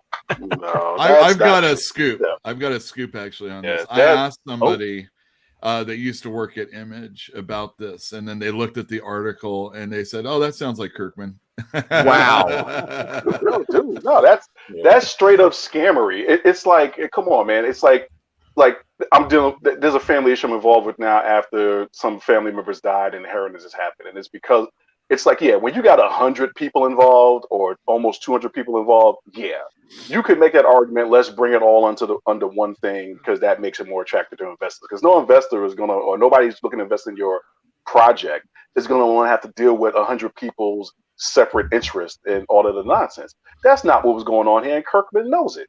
It's like, what, you got 4 or 5 guys, all you guys had to do was maybe at the most go on to Rocket Docket or whatever the heck it is thing, start an LLC, and problem solved, and keep everybody's rights where they were. He, allegedly, he clearly scammed the heck out of these people.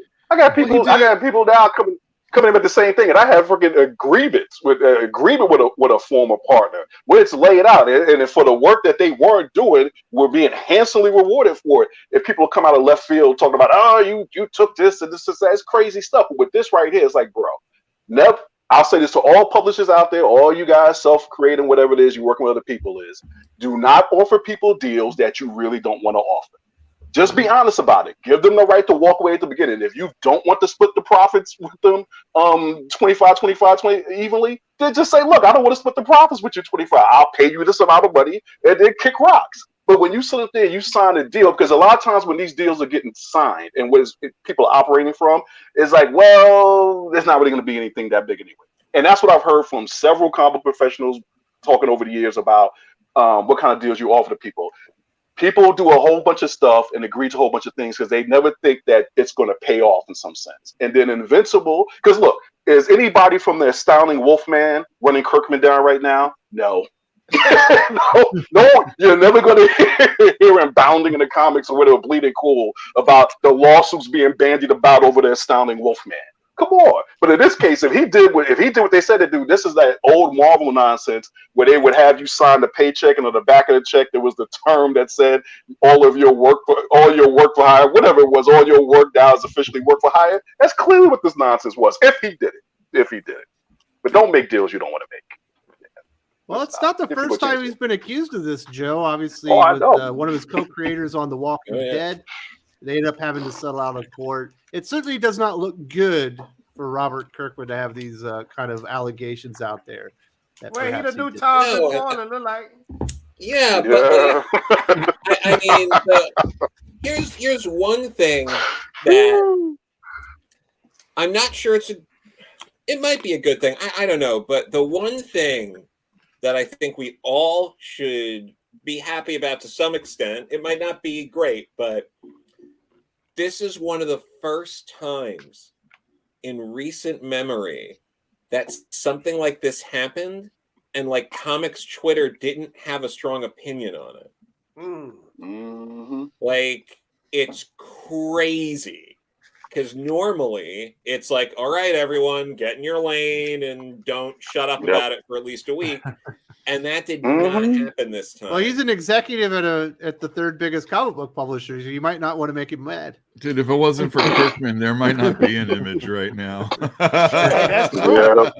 Sure, but this is the same comics Twitter that was all about the union stuff the other week. I don't want to get into that, but I'm just saying it's like these were people that, you know, were fine disparaging Image in that sort of way. But this time, not a lot of noise. So I think that's kind of nice. It's nice that people aren't rallying around and trying to cancel other people because of, you know, their opinions on something that ultimately has nothing to do with them. If you know, everything is as it's laid out and Kirkman screwed the guy out of the money, I hope he gets his money. And that's kind of where I'm at. All right. Lane Kramer wants to know who's going to come sue Joe once Beckstar hits its Amazon series. Any skeletons you want to lay out right now to head things off, Joe? Let's clean it out. Let's clean out that Here's closet. something. I don't have any. Certainly, Wes wants his 10%. That's all I'm saying. No, for sure, but I don't really have any. Honestly, probably the worst skeletons in my closet are appearing on your show, Wes.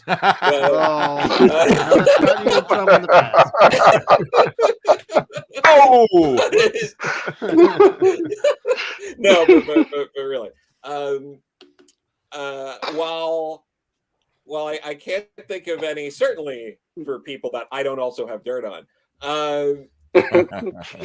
Something that everyone should keep in mind, because these sort of things happen, there is kind of a precedent for if you don't have a contract in place that the IP is split evenly with the different peoples, kind of like the precedent. So if you don't want that, and let's say you're like, oh, I'm just going to work on a comic with someone. You know, like you're an artist and some writer, or vice versa, and you're going to work on it, and then someone, you know, offers you money, or you start making deals for different adaptations and stuff like that, and you thought you were covered because, oh, there's no contract, so I keep all the IP and I paid this.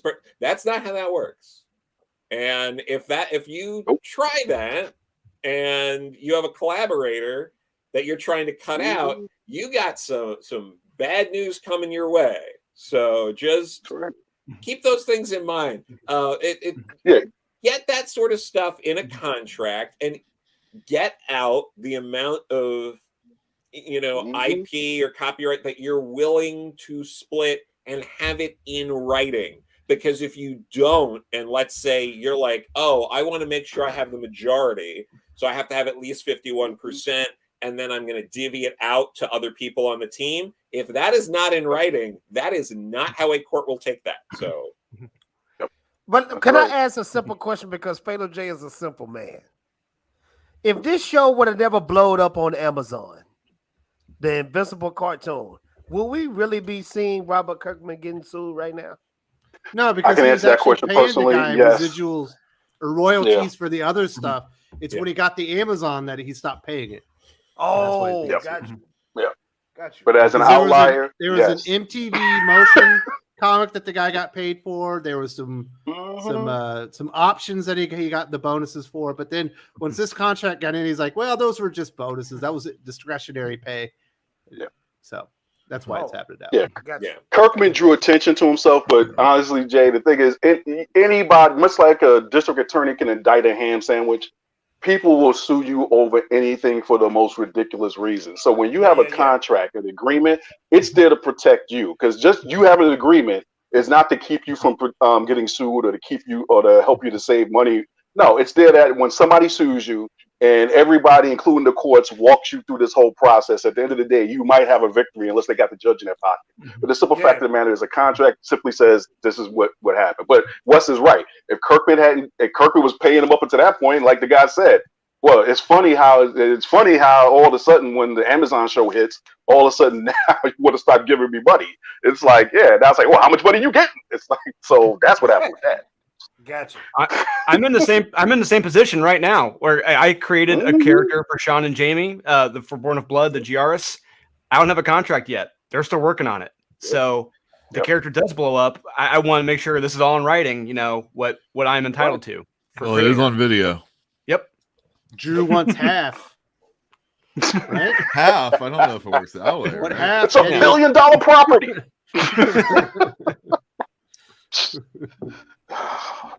Definitely not a good look. I imagine this is going to be settled out of court, just like the Walking Dead stuff, though, right? Yep. Oh yeah. Yeah, that's probably what they want to do. There will be a video on this in full after the show tonight. Does anyone else have anything to say about Robert Kirkman being sued? I do. I I just want to ask the question. I want to ask the question to everybody and probably the chat been saying. Is Robert Kirkman overrated? Depends on how you mean. It got real quiet when I asked that question. Well, you're making what do money, you mean man. by It's like, overrated? what's the metric? Yeah. It's like, Overrated as a writer, a businessman. Yeah, I like- mean, he's A tremendously writer, successful. as a He's- writer. I think he's pretty good. He knows what people want and he delivers it. What was that one He knows company who he his came audience out with is. last He's year? smart. Firefighter or something? Firepower. firepower. You don't know about his Yeah, ninja that comic? Them, I Ninja read guy. it because I love kung fu stuff, but it just didn't hit. It didn't hit with No, me. because there's no kung fu in it. Well, he has fans. You ask about who I love actually Invincible, pays don't get me attention to wrong. creators. Yeah. People pay attention to Robert Kirkman. Is he successful? Yes. Heck yeah. Is I he agree. overrated? Well, I don't think he's so great, if that's what you mean. But Yeah, he said I've he's had read hits and and enjoyed misses. Kirkman Yeah. books. Mhm. Yeah, no one's But I'll say this. lining up to get Battle Pope anytime soon. Battle Poe. Please. Yeah, Yeah, Tony unless he Moore shows has up in that another thing to Invincible sue- cartoon. sue for. No, but yeah, just to say about Kirkman, I mean, I was big time pushing Firepower, and that was only because he got so much goodwill with me by giving me a 160-page original graphic novel for like $10. I'm like, this dude, that's my people. So it's like, The thing I like about him is that he has enough money to tell the artist to shut up and draw. And the stuff gets made a year ahead of time, and you got all this stuff, content. He's very cool that way, as far as like He's a putting very comics good out. businessman. Obviously, he's There you go. transitioned two things to very widely successful properties outside of comic books. He's one of the few people in comics that's willing to do something different. I always want they do something that's not the same as everyone else. He certainly does that. Is he my favorite writer? No, not really. He's good. He's the kind of gentler Tom McFarlane. Not as much sandpaper when the deal goes down. Man. So we shall see what happens with this. Like I said, I imagine it gets settled out of court.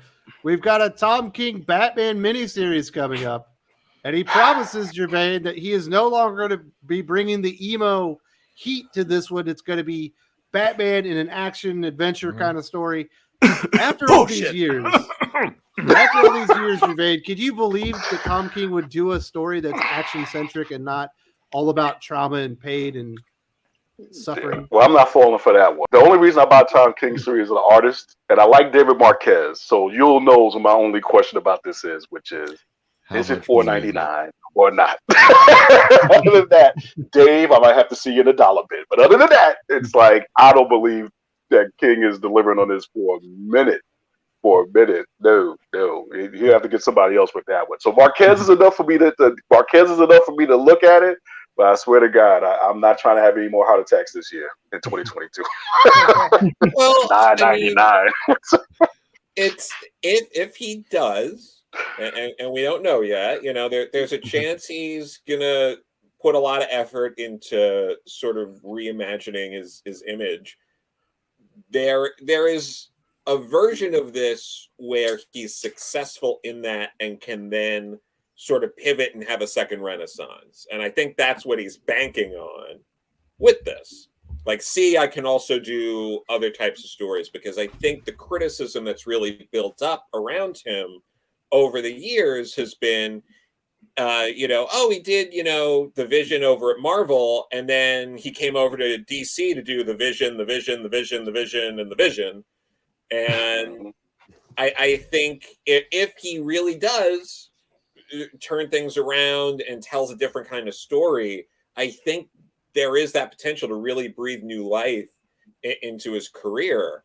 And I think he needs that right now in terms of, potentially pivoting this to either, doing another ongoing series if he wanted to, or to get that kind of goodwill where he can potentially go to Image or somewhere else and get enough people to follow him comfortably where he can make something out of it. So it's going to be interesting to see how everything plays out with this. Well, he's the M. Night Shyamalan of comics at this point. We all know what we're going to get the minute we walk through the door. And the thing is, what he's trying to promise is that he thinks he's going to convince me he's going to deliver what Scott Snyder and JR delivered with the first 5 issues of that All-Star Batman, which was, what was it, the Defiant ones, but just fun as hell in the Batman universe. And I'm just not believing him. But that's what it is. But it's like we all went to see The Village. We were like, damn, this feels like a Twilight Zone episode. Man, I think I'm watching Outer Limits right now. And lo and behold, there it was. No. 9/11 Now, it could be Unbreakable, maybe. Yeah, it could be Unbreakable, maybe. But ain't nobody holding their breath on this. What do you think, Drew? Have fans lost confidence? I know he still has a hardcore base of fans that like his work. Yeah, I know Sean piss them off if he doesn't deliver the trauma. Sean is still his hardcore fan, and I remember him telling that to. I've said it before. I remember we were talking to Dan DiDio at MegaCon, and Sean told Dan like, "Oh, I love Tom King's Batman," and Dan said, "No, I hated it. I absolutely hated it. I wish I had recorded that so I can keep playing that to Sean. Hey, remember this?" But I'm giving Tom 3 issues before he's going to Tom King himself. And by then we're going to get he's going to be weeping at the feet of Catwoman or try to kill himself, try to be the best friend of the Joker, or say he's glad his parents died. Give it 3 issues. And I'm going to bet $20 right now that he's going to Tom King himself by the 3rd issue. It'll be in issue 3 or 4 of one of his miniseries. It's where he does his first character assassination. Yep. Well, we got that. We got in with the Human Target. We got that, and with what he did with Guy Gardner.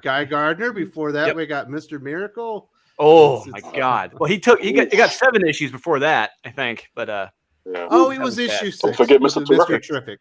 Mr. Terrific, and Strange Adventures. So we shall see. What do you think, Fatal J? Are you still on the Tom King bandwagon?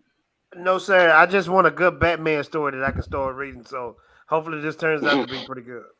You should read the Joshua Williamson Batman story that's just started 2 weeks ago. How's the art looking? Because the art is it's fantastic. Scintillating. Okay. Also, when they collect it, I recommend Batman the Detective, which Tom Taylor and Andy Kubert drew. Yeah, Tom Taylor wrote. Amazing. That was a really well illustrated book. And I think that's Andy Kubert's best artwork. I was having an argument with someone about whether or not it was. What is it? Say that again. What is this? It's called The Detective. Batman the Detective. Okay. Yeah, it's coming out in a few months as well. Yeah, if you followed the channel here, Fatal J, you'd know about all these books I talk about. Well, you know what's weird? I'm telling you, I don't know That's if what you do. YouTube. No, look, I think YouTube has made me a bot or something because it's kicking me off of all the channels that I'm subscribed to, and I had to look and see I was unsubscribed to Thinking Critical, my best buddy in the whole wide world. That haven't happened to you guys when YouTube kick you off of channels? It's been kicking me I off. think of it channels. kicked you off my Fantastic Comics channel too, Jay. So you might want to because I was wondering. I said, I think Wes Fatal hasn't made J any was videos? drinking it up with his wine coolers on a Wednesday. He decided he didn't like old Wes anymore and unsubscribed to the channel. I would never Yeah, do his that. Bartles and James was. Oh, I love a Bartles and James. That's See, great. every time I tell my friends that YouTube don't keep me off the channel, they don't believe me. I'm serious, man. I'm serious. I don't know if YouTube look at me as a bot or what. Am I a bot to you guys? Am I real? Oh, you're something. Nah, it definitely happens. I have people tell me all the time that they've been unsubscribed to the channel. So Because I thought you Definitely. didn't make any content this week. I was like, West drop every day. Why am I not getting any? I make at least 2 videos a day. Yes, you I've been hitting it hard. Well, when you don't have a life, sir. No, I'm just kidding. Listen, just dude, kidding, I've got man. 3 kids. I do See, this that's all what gets you night. unsubscribed. Jesus. I know you're a busy Get man, out of here, man. Fatal J. I'm just So what if playing, I don't man. have a life? We're a bunch of nerds here. Just playing, man. Just joke. Oh, man. I had Tom car King is relations like 15 months ago. You have what relations? Car relations. It's sooner than you. It's been 2 years for you. Sir, I was face deep in some butt cheeks just last night, sir. So I'd also like to talk about some of the other stuff from Tom There you King go. I enjoy.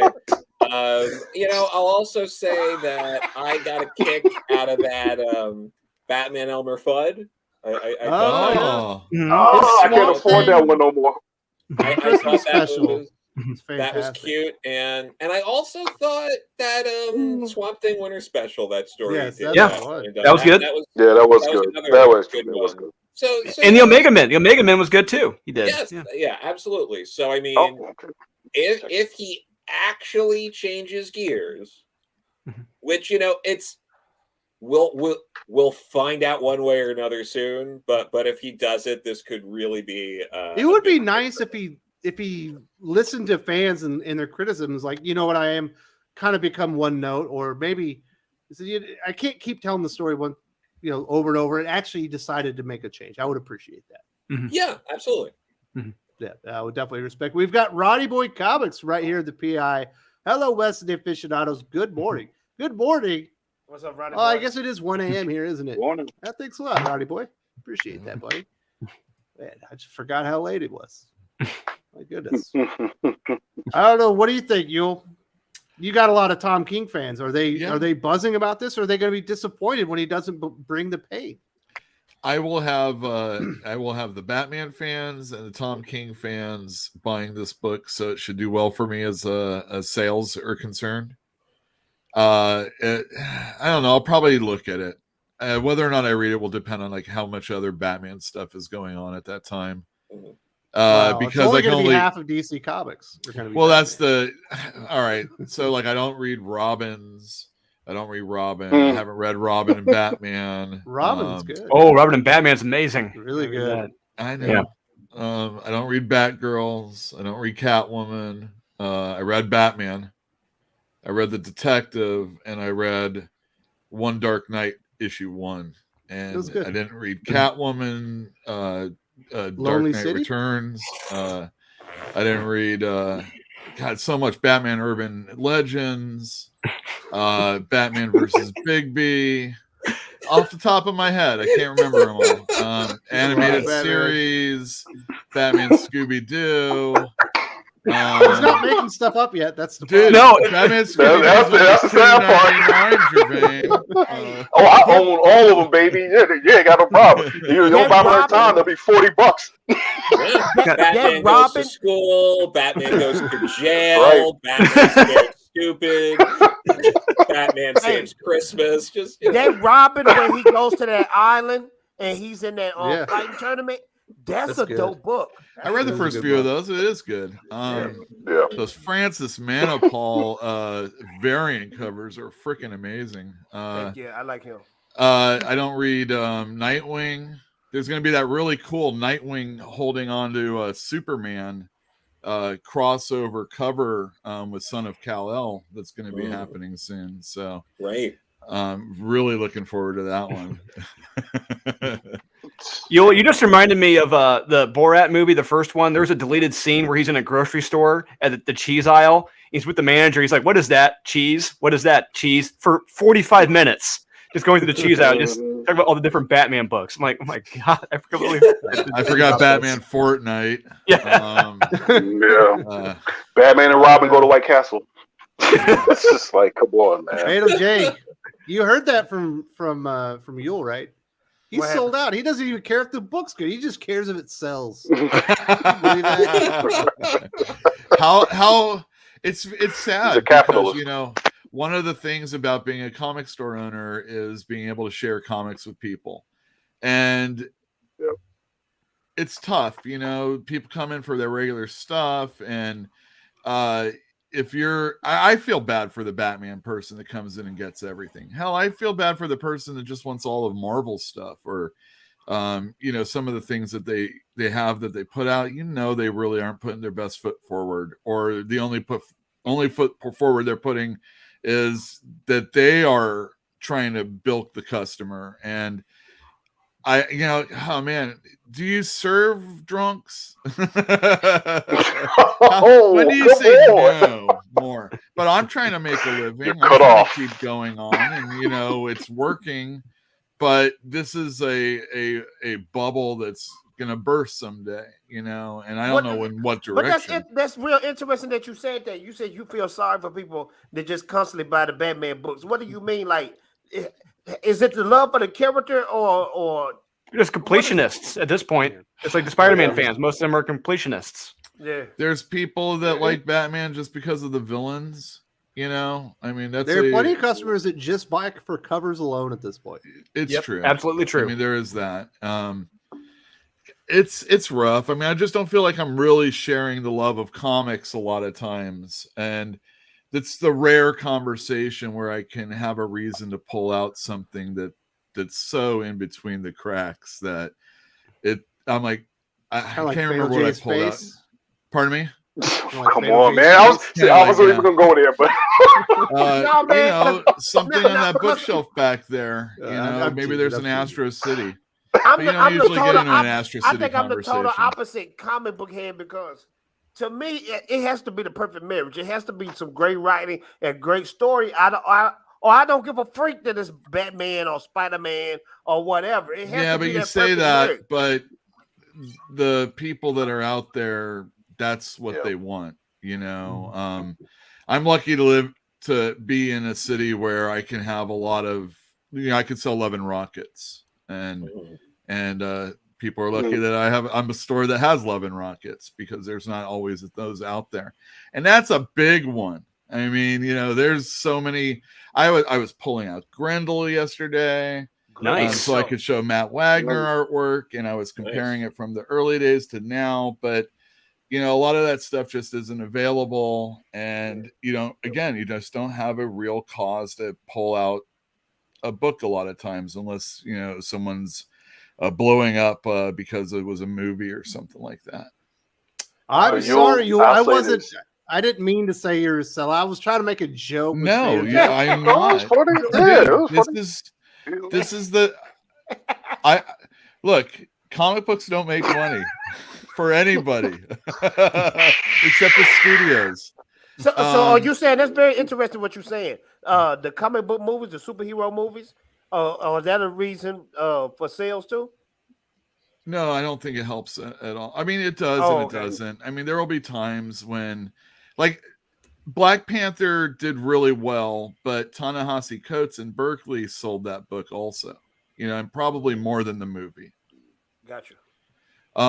What the movie did was I had like the world building Ta-Nehisi Coates books, and then I also had stuff like the Christopher Priest collections. Thank you. And when someone comes in from the movie and they're like, I want Black Panther. Well, you don't know what the hell they want. Do you want Jack Kirby Black Panther? Do you want Christopher Priest? Do you want the Don McGregor stuff that got put together? Do you want do you want Reggie Hudlin? People don't know. They don't know. They don't know what the hell. And that has to be newcomers coming in and just say, I want Black Panther. That's right. Yeah. So what I try and do is I give them volume 1 of Ta-Nehisi, and I try and give them that $40 Christopher Priest one also. One's 20, one's 40. Hopefully I made a good sale. All right, Yule. But Yule, you better cut them off when DC dropped, dude, where's my Batmobile? That's when it's over. Stop right there. Cut them off. So Yule, before we started, you said that you had to cut out. Yeah, I do. Yeah. Do you want to talk have about any something comic other book than recommendations before you jettison? We already at the mark, ain't we? This already the mark. No, you guys are sticking around. This week, was there anything? I like Spiderman. King of Spies. Oh yeah, King of Spies is well, I didn't read it, but I'm sure it's good.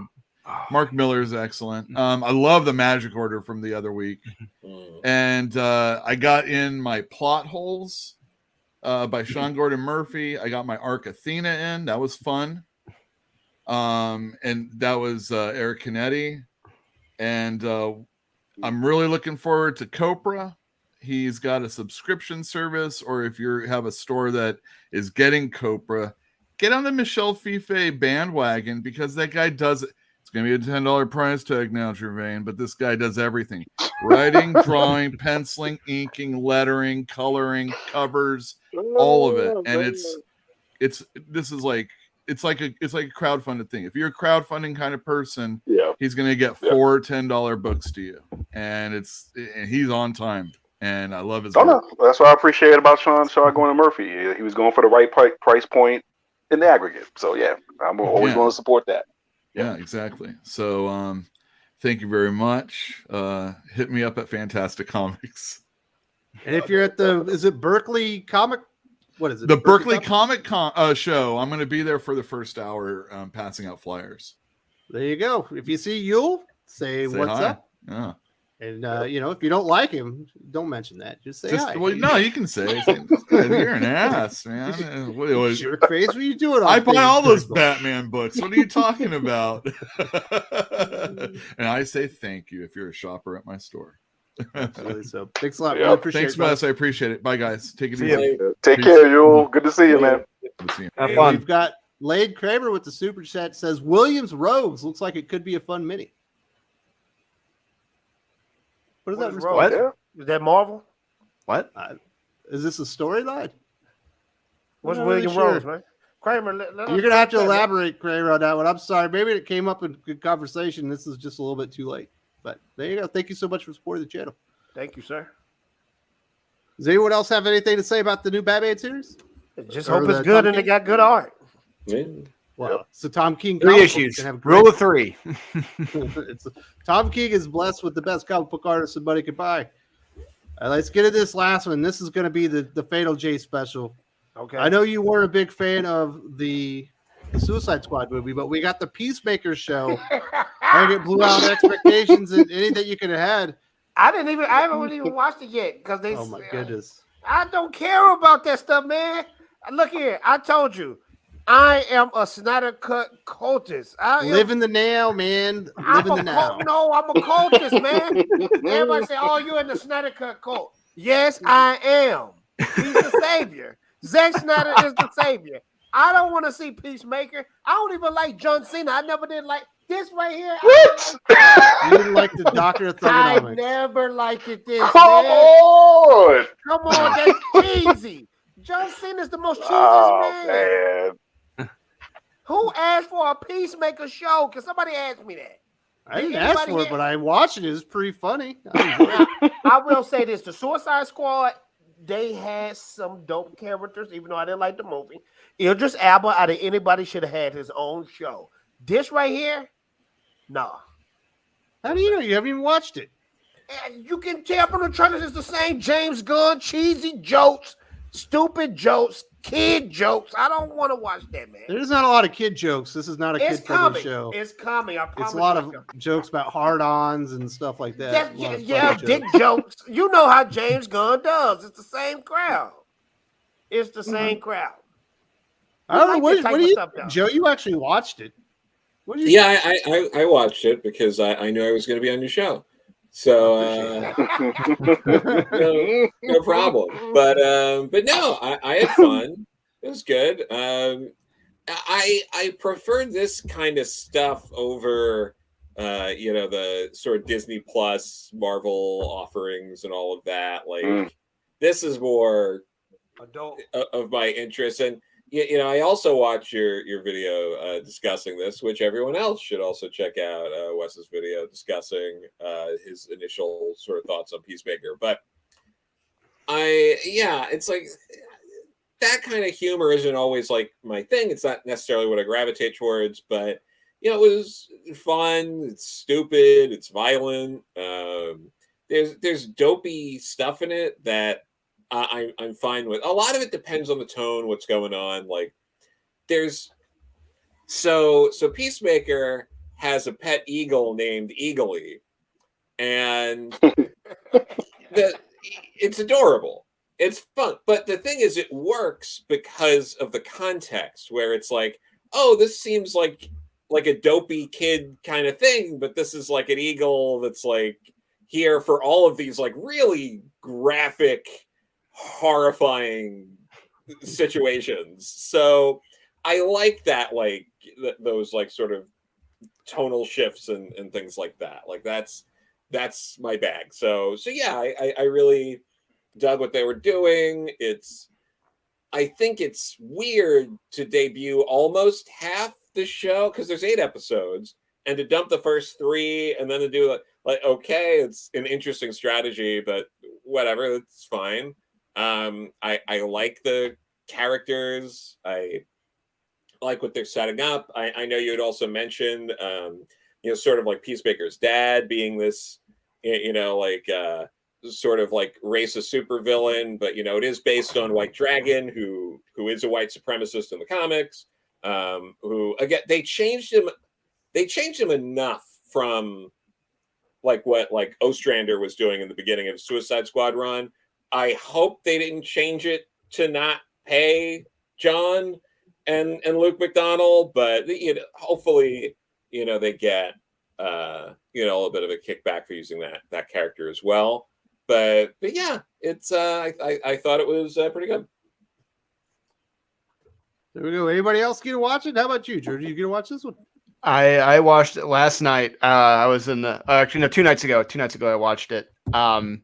I couldn't make it past 19 minutes and 40 seconds the first episode. I tried. I really tried. I did time it. For me, so I love Paul Kupperberg's writing, and his Vigilante run in the 80s, I flippin' loved it. And the covers, like issue number 43, one of the best ever. And I literally wanted to throw my TV out the door after what that voice message, the voice messages Vigilante was leaving for Peacemaker. That pissed me off beyond belief. It broke my heart. I couldn't finish it. But bro, Vigilante is supposed to be like Deathstroke or somebody. Why is he coming out goofy? I don't get it. For me, it was wrong. To me, that was completely wrong.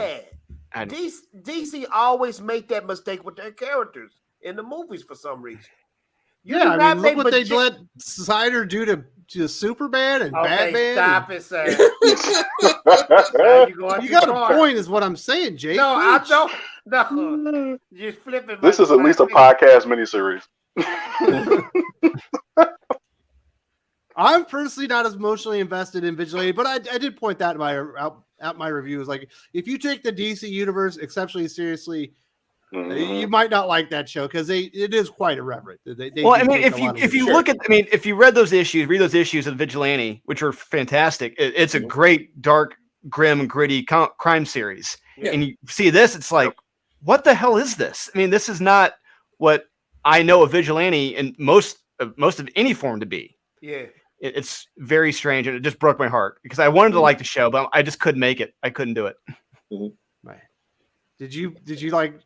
You just piss on your TV or something? You send DC a message? I was getting ready to lift it. I was getting ready to lift it up. And I'm like, you know what? Damn it! I don't want to buy a new TV, so I set it back down and just yeah. Because you got. I hope you sent a strongly worded email. Like, God damn it, DC! But you got plenty of goofy DC characters you can use, like Rubber Man or any type of character. Why would you use or Plastic Man? Plastic Man, you know. Yeah. Why would you use Vigilante? Elongated Man. Elongated Man. Yeah. All right, Fail Jake. Let's see you butcher some more DC names. I'm going to watch the show for the sake of seeing if it's actually good. So you could make a video that gets downvoted by about 5,000. Well, people. I got a little series. I always got a series to come out called Trash. When if I really hate a show, I say it's trash, and tons of people come in the comments to talk about me and make fun of me, and I get a bunch of views, and I'm thankful. Yeah, I've got like 5 burner accounts, and I roast you every time. I don't want you to know it's me. I had a feeling they had a pattern to themselves. The ones that are really personal and biting, right here. But yeah, I'm gonna check it out, man. I don't know if I can take 3 episodes. I might have to do episode 1 today, and then you watched a 4-hour Snyder Cut Justice League, but you can't watch 3 episodes. Get out of here with that thing. Jesus. You got a point. You sound like Tom Cruise talking about Scientology. Oh my God, I can't take you serious. That ain't right. All right, you got a point, man. You got a point. Jeez, man. See, that's what Wes do. He bring me on the show and just make me look so dumb in front of everybody. And now when the camera goes off, I'm gonna cry myself to sleep again today. Sorry, buddy. Got my pillow right here. I got my pillow right here. I'm getting ready to cry, man. I'm gonna call Uber Eats and send you a breakfast burrito. See, now you gotta make me happy. You play mind games. You gotta make me happy and sad in 2 seconds. What do you think, Jermaine? Did you get to watch any of this? Oh no, man. No, I won't say that I wouldn't do it to myself, but I understand. I understand what they're doing. So, in other words, with Gunn, this worked with Guardians of the Galaxy because basically, other than the Abnett if I'm saying this right now, Pelletier run, which was like that, like about 8 to 9 issues when they rebooted it after Annihilation. That was like the only really good version of Guardians of the Galaxy. So when the movie came out, I was convinced that this was like the MCU jumping the shark. It's like, yeah, take the Guardians of the Galaxy and these characters and basically play like a comedy. My wife was like looking at me like, we really gonna go see this? I mean, she's a huge MCU fan.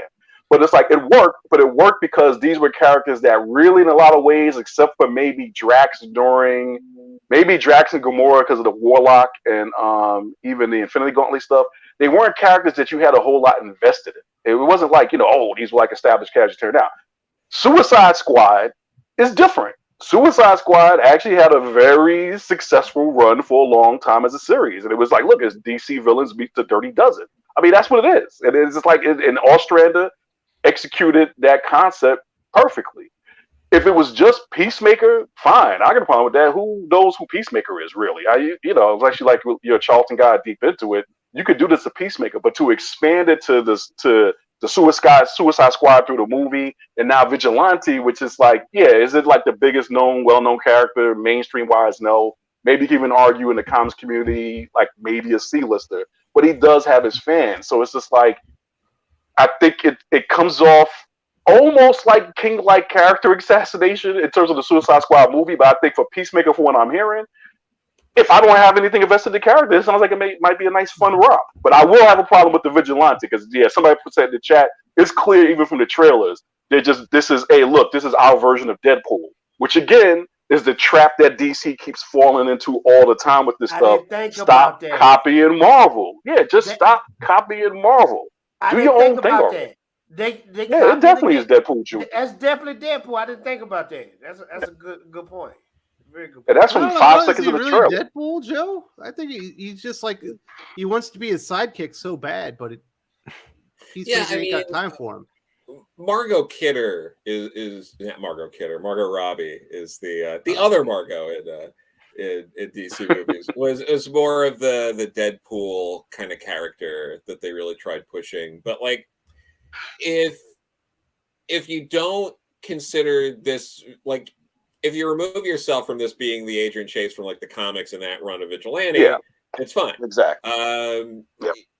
You know, it's a different kind of sort of. It's basically with Peacemaker and Vigilante in this, the way that James Gunn kind of structures the show is it's almost like a sort of corrupted, or it's like a corrupted and dumb version of Batman and Robin, Captain America and Bucky, with, you know, this like sidekick who's just gotta like be there and get into it while murdering a lot of people. Because you really see he's way more deadly than Peacemaker in the end. He's like just a straight up like sociopath. Like, yeah, he's the one who throughout, you know, later on is just like, I don't get why you don't just murder lots of people for whatever. Like, he's, you know, or they're what was it? It's they had like the three-way with like the one girl and they're smoking weed and he won't do it, and he's like, you know, a few years ago I would have killed the both of you for doing that. Like that kind of stuff. Yeah, no, it's very yeah, he's very much a sort of like dumb, like corrupted sociopath kind of sidekick character, which that sounds like Deadpool. You know, but no, that's Deadpool. No, but dude, sidekick. No. You know, no, but the other thing is that if you want just like for mindless violence without the goof, then just go. If you haven't already, just go watch the Netflix Punisher series with John Barenthal. Sure. That's a much better time. I'm on the last episode of that. And then the other thing is that Punisher. Yeah, that Punisher Warzone movie that came out with Ray Firestone, whatever that guy's name. Ray Stevens. Yeah, Ray Fisher. My wife even liked that. She said, I don't even like you know, like violent stuff like this. And she thought that joint was great. So it's like, watch those instead. But you know, it's like, but this is his own thing, and this is for the people who clearly enjoy it. Like I said, I haven't seen it yet, but I can see myself enjoying it. But just don't go in with the expectation that it's going to be like, you know, I mean, there's no expectation for Peacemakers. It's like, come on, guys. I mean, look, who knows who Peacemaker is? I mean, honestly. But Vigilante, just don't go in there expecting Vigilante, and you'll be good. That's how I learned to love Marvel and DC at this point. I just realized they don't make this stuff for me anymore. So I have to take it for what it is and go buy the old back issues. That's all. It's like what John Lennon said. No, not John. Yeah, John Lennon. He says, you know, hey, look, just go buy the old record. Just go back and listen to the old records. That's where some of us are at this point. We just got to go read the old back issues. That's all. I will say this though. If it would have been, and I would have shielded for it too. If this would have been about Polka Dot Man, I actually like exactly. Bro, I love Polka Dot Man, bro. That Polka Dot Man was actually good. If this would have been about Polka, I would 1,000% been in on it. I like Polka Dot Man from the Suicide Squad. Yeah, but the Doctor of Thugonomics wasn't Polka Dot Man. You know what I mean? You know about John Cena. All right, Fatal J, before we wrap up, let's hear your thoughts on Naomi. I know you watched the first episode. What show Naomi. is that? CW. Man, I don't watch CW, man. The only thing I watch from CW is the Superman and Lois show, and that's mediocre to me too. I don't watch. Well, you just contradicted yourself because before that you said you don't watch CW. Now I know you're lying. Look, I only caught about 2 or 3 episodes of Clark Kent and Lois, whatever that show is. Whatever, man. You know you watch Dynasty. Man, I don't watch. Oh, that's a low blow. Did anyone watch Naomi? What the freak is a Naomi? What is that? It's the Brian Michael Bendis character. It's Injustice. It's a Digimon. She got Joe, did you watch Naomi? No. The freak is Naomi, man. It's like Riri Williams, but in DC Comics. It wasn't any good. Yeah, words. Yeah, you still don't know what the powers are. But anyway. I have CW here, and it's not on HBO Go. Yeah. Otherwise, I would have watched it. All right, well, never mind. We're not talking about Naomi. Everyone's skipped out on Peacemaker. Fatal J is disgusted on principle alone. I mean, but is Drew she a almost comic book destroyed his character or what? television. I What? see it now. Is she a comic book character or what? What is she? I just What told is you it's a she? bride. It's Yeah. Riri Williams in the DC universe. But Bride do she of got Brothers. power? What does she do? Who She's cares? as powerful couldn't- as Superman. I read it. She and can do couldn't- I everything. read the book and couldn't tell you. Yeah. I couldn't tell you. Well, It's more like, what can't she do? That's what it is. She Yeah. talks real good. She Yeah. has the power to bring. She has the power to bring a pilot to series. Exactly. Word. See, and that's the crime here. Because Joe knows Where's this. I'm Wonder landing the Girl? plane now in terms of the We're show. getting Naomi. Exactly. You can get this made, but I can't get Brazilian Wonder. No, come on now. It's like no. Just tells you everything you need to know that's wrong with the comic book industry. That's right. All right. Well, I think that'll end the show. I thought everybody was gonna, have something to say about Naomi, but nobody watched it. bro, this look Perhaps like I'm looking at Google. This is the most uninteresting thing I've ever seen in my life, sir. I Jamal will never Eagle watch art. this. You watched a 4-hour Justice League movie. That was epic, sir. That was epic, man. You'd literally already seen the movie. It was just a longer version of what you'd already watched, and you found that It's interesting. not Naomi, man. This is not Naomi. Yeah, it That's- was. This is 40 minutes. You got Naomi and you got Super Epic. I'm not doing Naomi. super Not doing epic. nice. All right, let's talk about some comic book recommendations. What are you recommending people read this week, Fatal J, as we head out the door? I only read one comic book this week, but it was super dope by Randy Queen. It was the Darkness and Dark Child crossover. That book was excellent, man. The writing, the art, it was just like a gigantic nightmare. You remember the Darkness from Top Cow? The Darkness? Mhm. Yeah. Pick up that book by Randy Queen, man. He put his up into that book, man. It's a great read. So check that out. Anything going on over at the Fatal J YouTube channel that people should know about? Oh, Fatal J Ninja Blast. I have literally 40 people to ship out to, and I'll be done. Javane, your copy is coming soon, sir. Yes, thank you, sir. I'm glad you brought that up. I've been waiting. Next time I drop Ninja Blast 2, though, I'm already talking to a fulfillment company. I am not going to do this on my own anymore. I'm going to go to a fulfillment company, and I'm going to make sure everybody get their book quickly, fast, and on time, and all together. I hope But you this- got Trinity his book. He was upset. With Oh you. my God, man! Second Street Marvel, what the freak happened to you that day? And he got his book. I shipped his book the week before, and he spazzed out on me. I was like, man, come on, dude. Well, it's clearly If you need a hug, Second Street Marvel, I'm here to give you some hugs if you need it, sir. But yes, Ninja Blast will be done with shipping this month. Anything happening with the Fatal J channel, I am going to come out with brand new content about midget strippers. Fascinating. That sounds good. Okay, that's new. All right, Gervais, what are you recommending this week? Man, I'm riding like Fatal J. All I got is Mighty Morphin number 15 and X-Men Legends number 10. And something told me about Thing number 3, so I just stayed away. But that's all I got. That's all I got this week, man. X-Men Legends number 2. That was number 10. That was a good choice. You got anything going on with animated concepts you can announce yet, or are you just going to talk? Oh yeah, no, yeah. We will be making announcements next month. Next month in March, we've signed some creators on board, so we're happy about that. Working on treatments for the 2 projects that we're planning to do. So definitely keep an eye out. Next month, we'll be making a lot of announcements in terms of who we got on board, and what we're going to be dropping, starting to promote the first project in March. So very excited.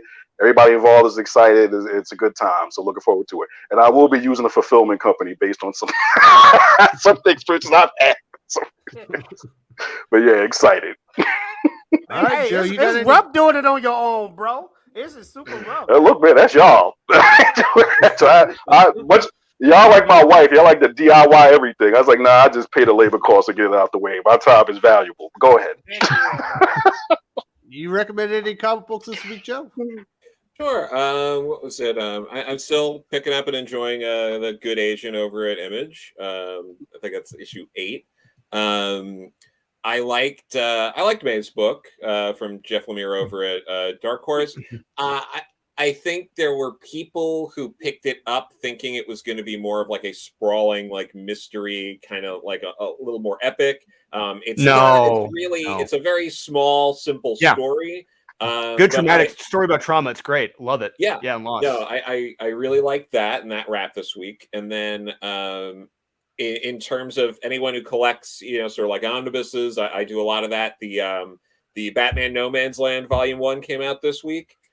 So I ordered a copy for myself. I've been waiting for this omnibus for a while, so I'm excited to snag that. Very exciting. Should people be looking out for you? Got anything to announce? I am so soon gonna have things to announce, but in the meantime, if people haven't picked up X-Star yet, the trade's available. The She Said Destroy trade through Vault's still available. You can read the first issue of that on their website, and the TKO sort of horror, their terror anthology, Tales of Terror, is also available on their website. And I have a story with Liana Kangas with art by Paul Azaceta. So, feel free to check that out as well. Definitely supporting Joe. And then finally, Drew, what are you recommending this week? Well, just a little teaser because we're going to do our little video afterwards, but I'm going to recommend King of Spies from Image Comics by Mark Millar. This has just been straight up fun. Just Dark Knight Returns, but with spies. Love it. And I'm just going to recommend everyone, please go to Kickstarter and check out my current Kickstarter I have out right now. It's a Catfight versus Naughty and Nice. 3 girls, 1 coat. I love it. I loved writing it. It is a lot of fun. You should enjoy it. Guaranteed. 3 girls, 1 coat.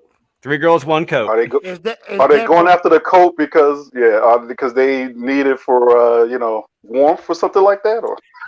They're breaking into Genghis Khan's summer palace to get it. So Catfight wants it for one reason, Naughty and Nice want it for another. We have a trailer up. It's a nice little 45-second trailer just explaining what they want it for. And it's a lot of fun. Just half the comic them kicking the ass out of each other. I got a question. 3 girls, 1 coat. Is that from another inspired name? Yes.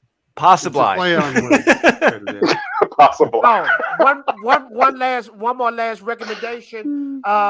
Wes, since I'm always the last person you ask to be on your show, can I get a Thinking Critical shirt, please? That's actually interesting. I'm gonna have Thinking Critical shirts available within a week. Woo! I said for me. Cool.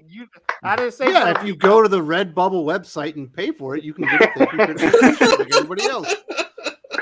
He don't love you, Jay. I already got mine. Talking about, I got 3 kids, Fatal J. I ain't got money to be just giving T-shirts away. Everybody know that living room is a part of a mansion, sir. You're not fooling anybody. Nah, I wish it'd be cool. But, all right. So, also, did you want to mention who the artist is on your project? I know it's a pretty big name. So we have partnered with Counterpoint Comics, Murat Michaels. We have Murat Michaels, a friend of mine. Wow, nice. Yes, we wrote this in secret last year. We kept it under wraps. Murat loved it. He loved my take on it, and just when he said, "Dude, this is just a kick-ass story," I'm like, "Murat said it. Awesome. I can die a happy man now." Nice get, man. Nice get. I'm a '90s lover, so I got to pick that up, sir. Yeah, he did a Guillaume March homage cover for us. It's actually doing pretty well. Wow! You can get a naughty or nice version of it, or get the set. Definitely check that out on Kickstarter. Can somebody post that link somewhere so I can? I will send you the link, Fatal J. And I do want to say, if you're looking for the best comic book recommendations, there will be a video up tomorrow in the very early afternoon of Drew and I talking about them. We're going to have, I think it might be 9 comic books we're recommending this week because there was a lot of good stuff. Mm-hmm. And absolutely. I want to say thank you very much. We will see you all next week and party on. I'm going to do it like Doc and wash your ass.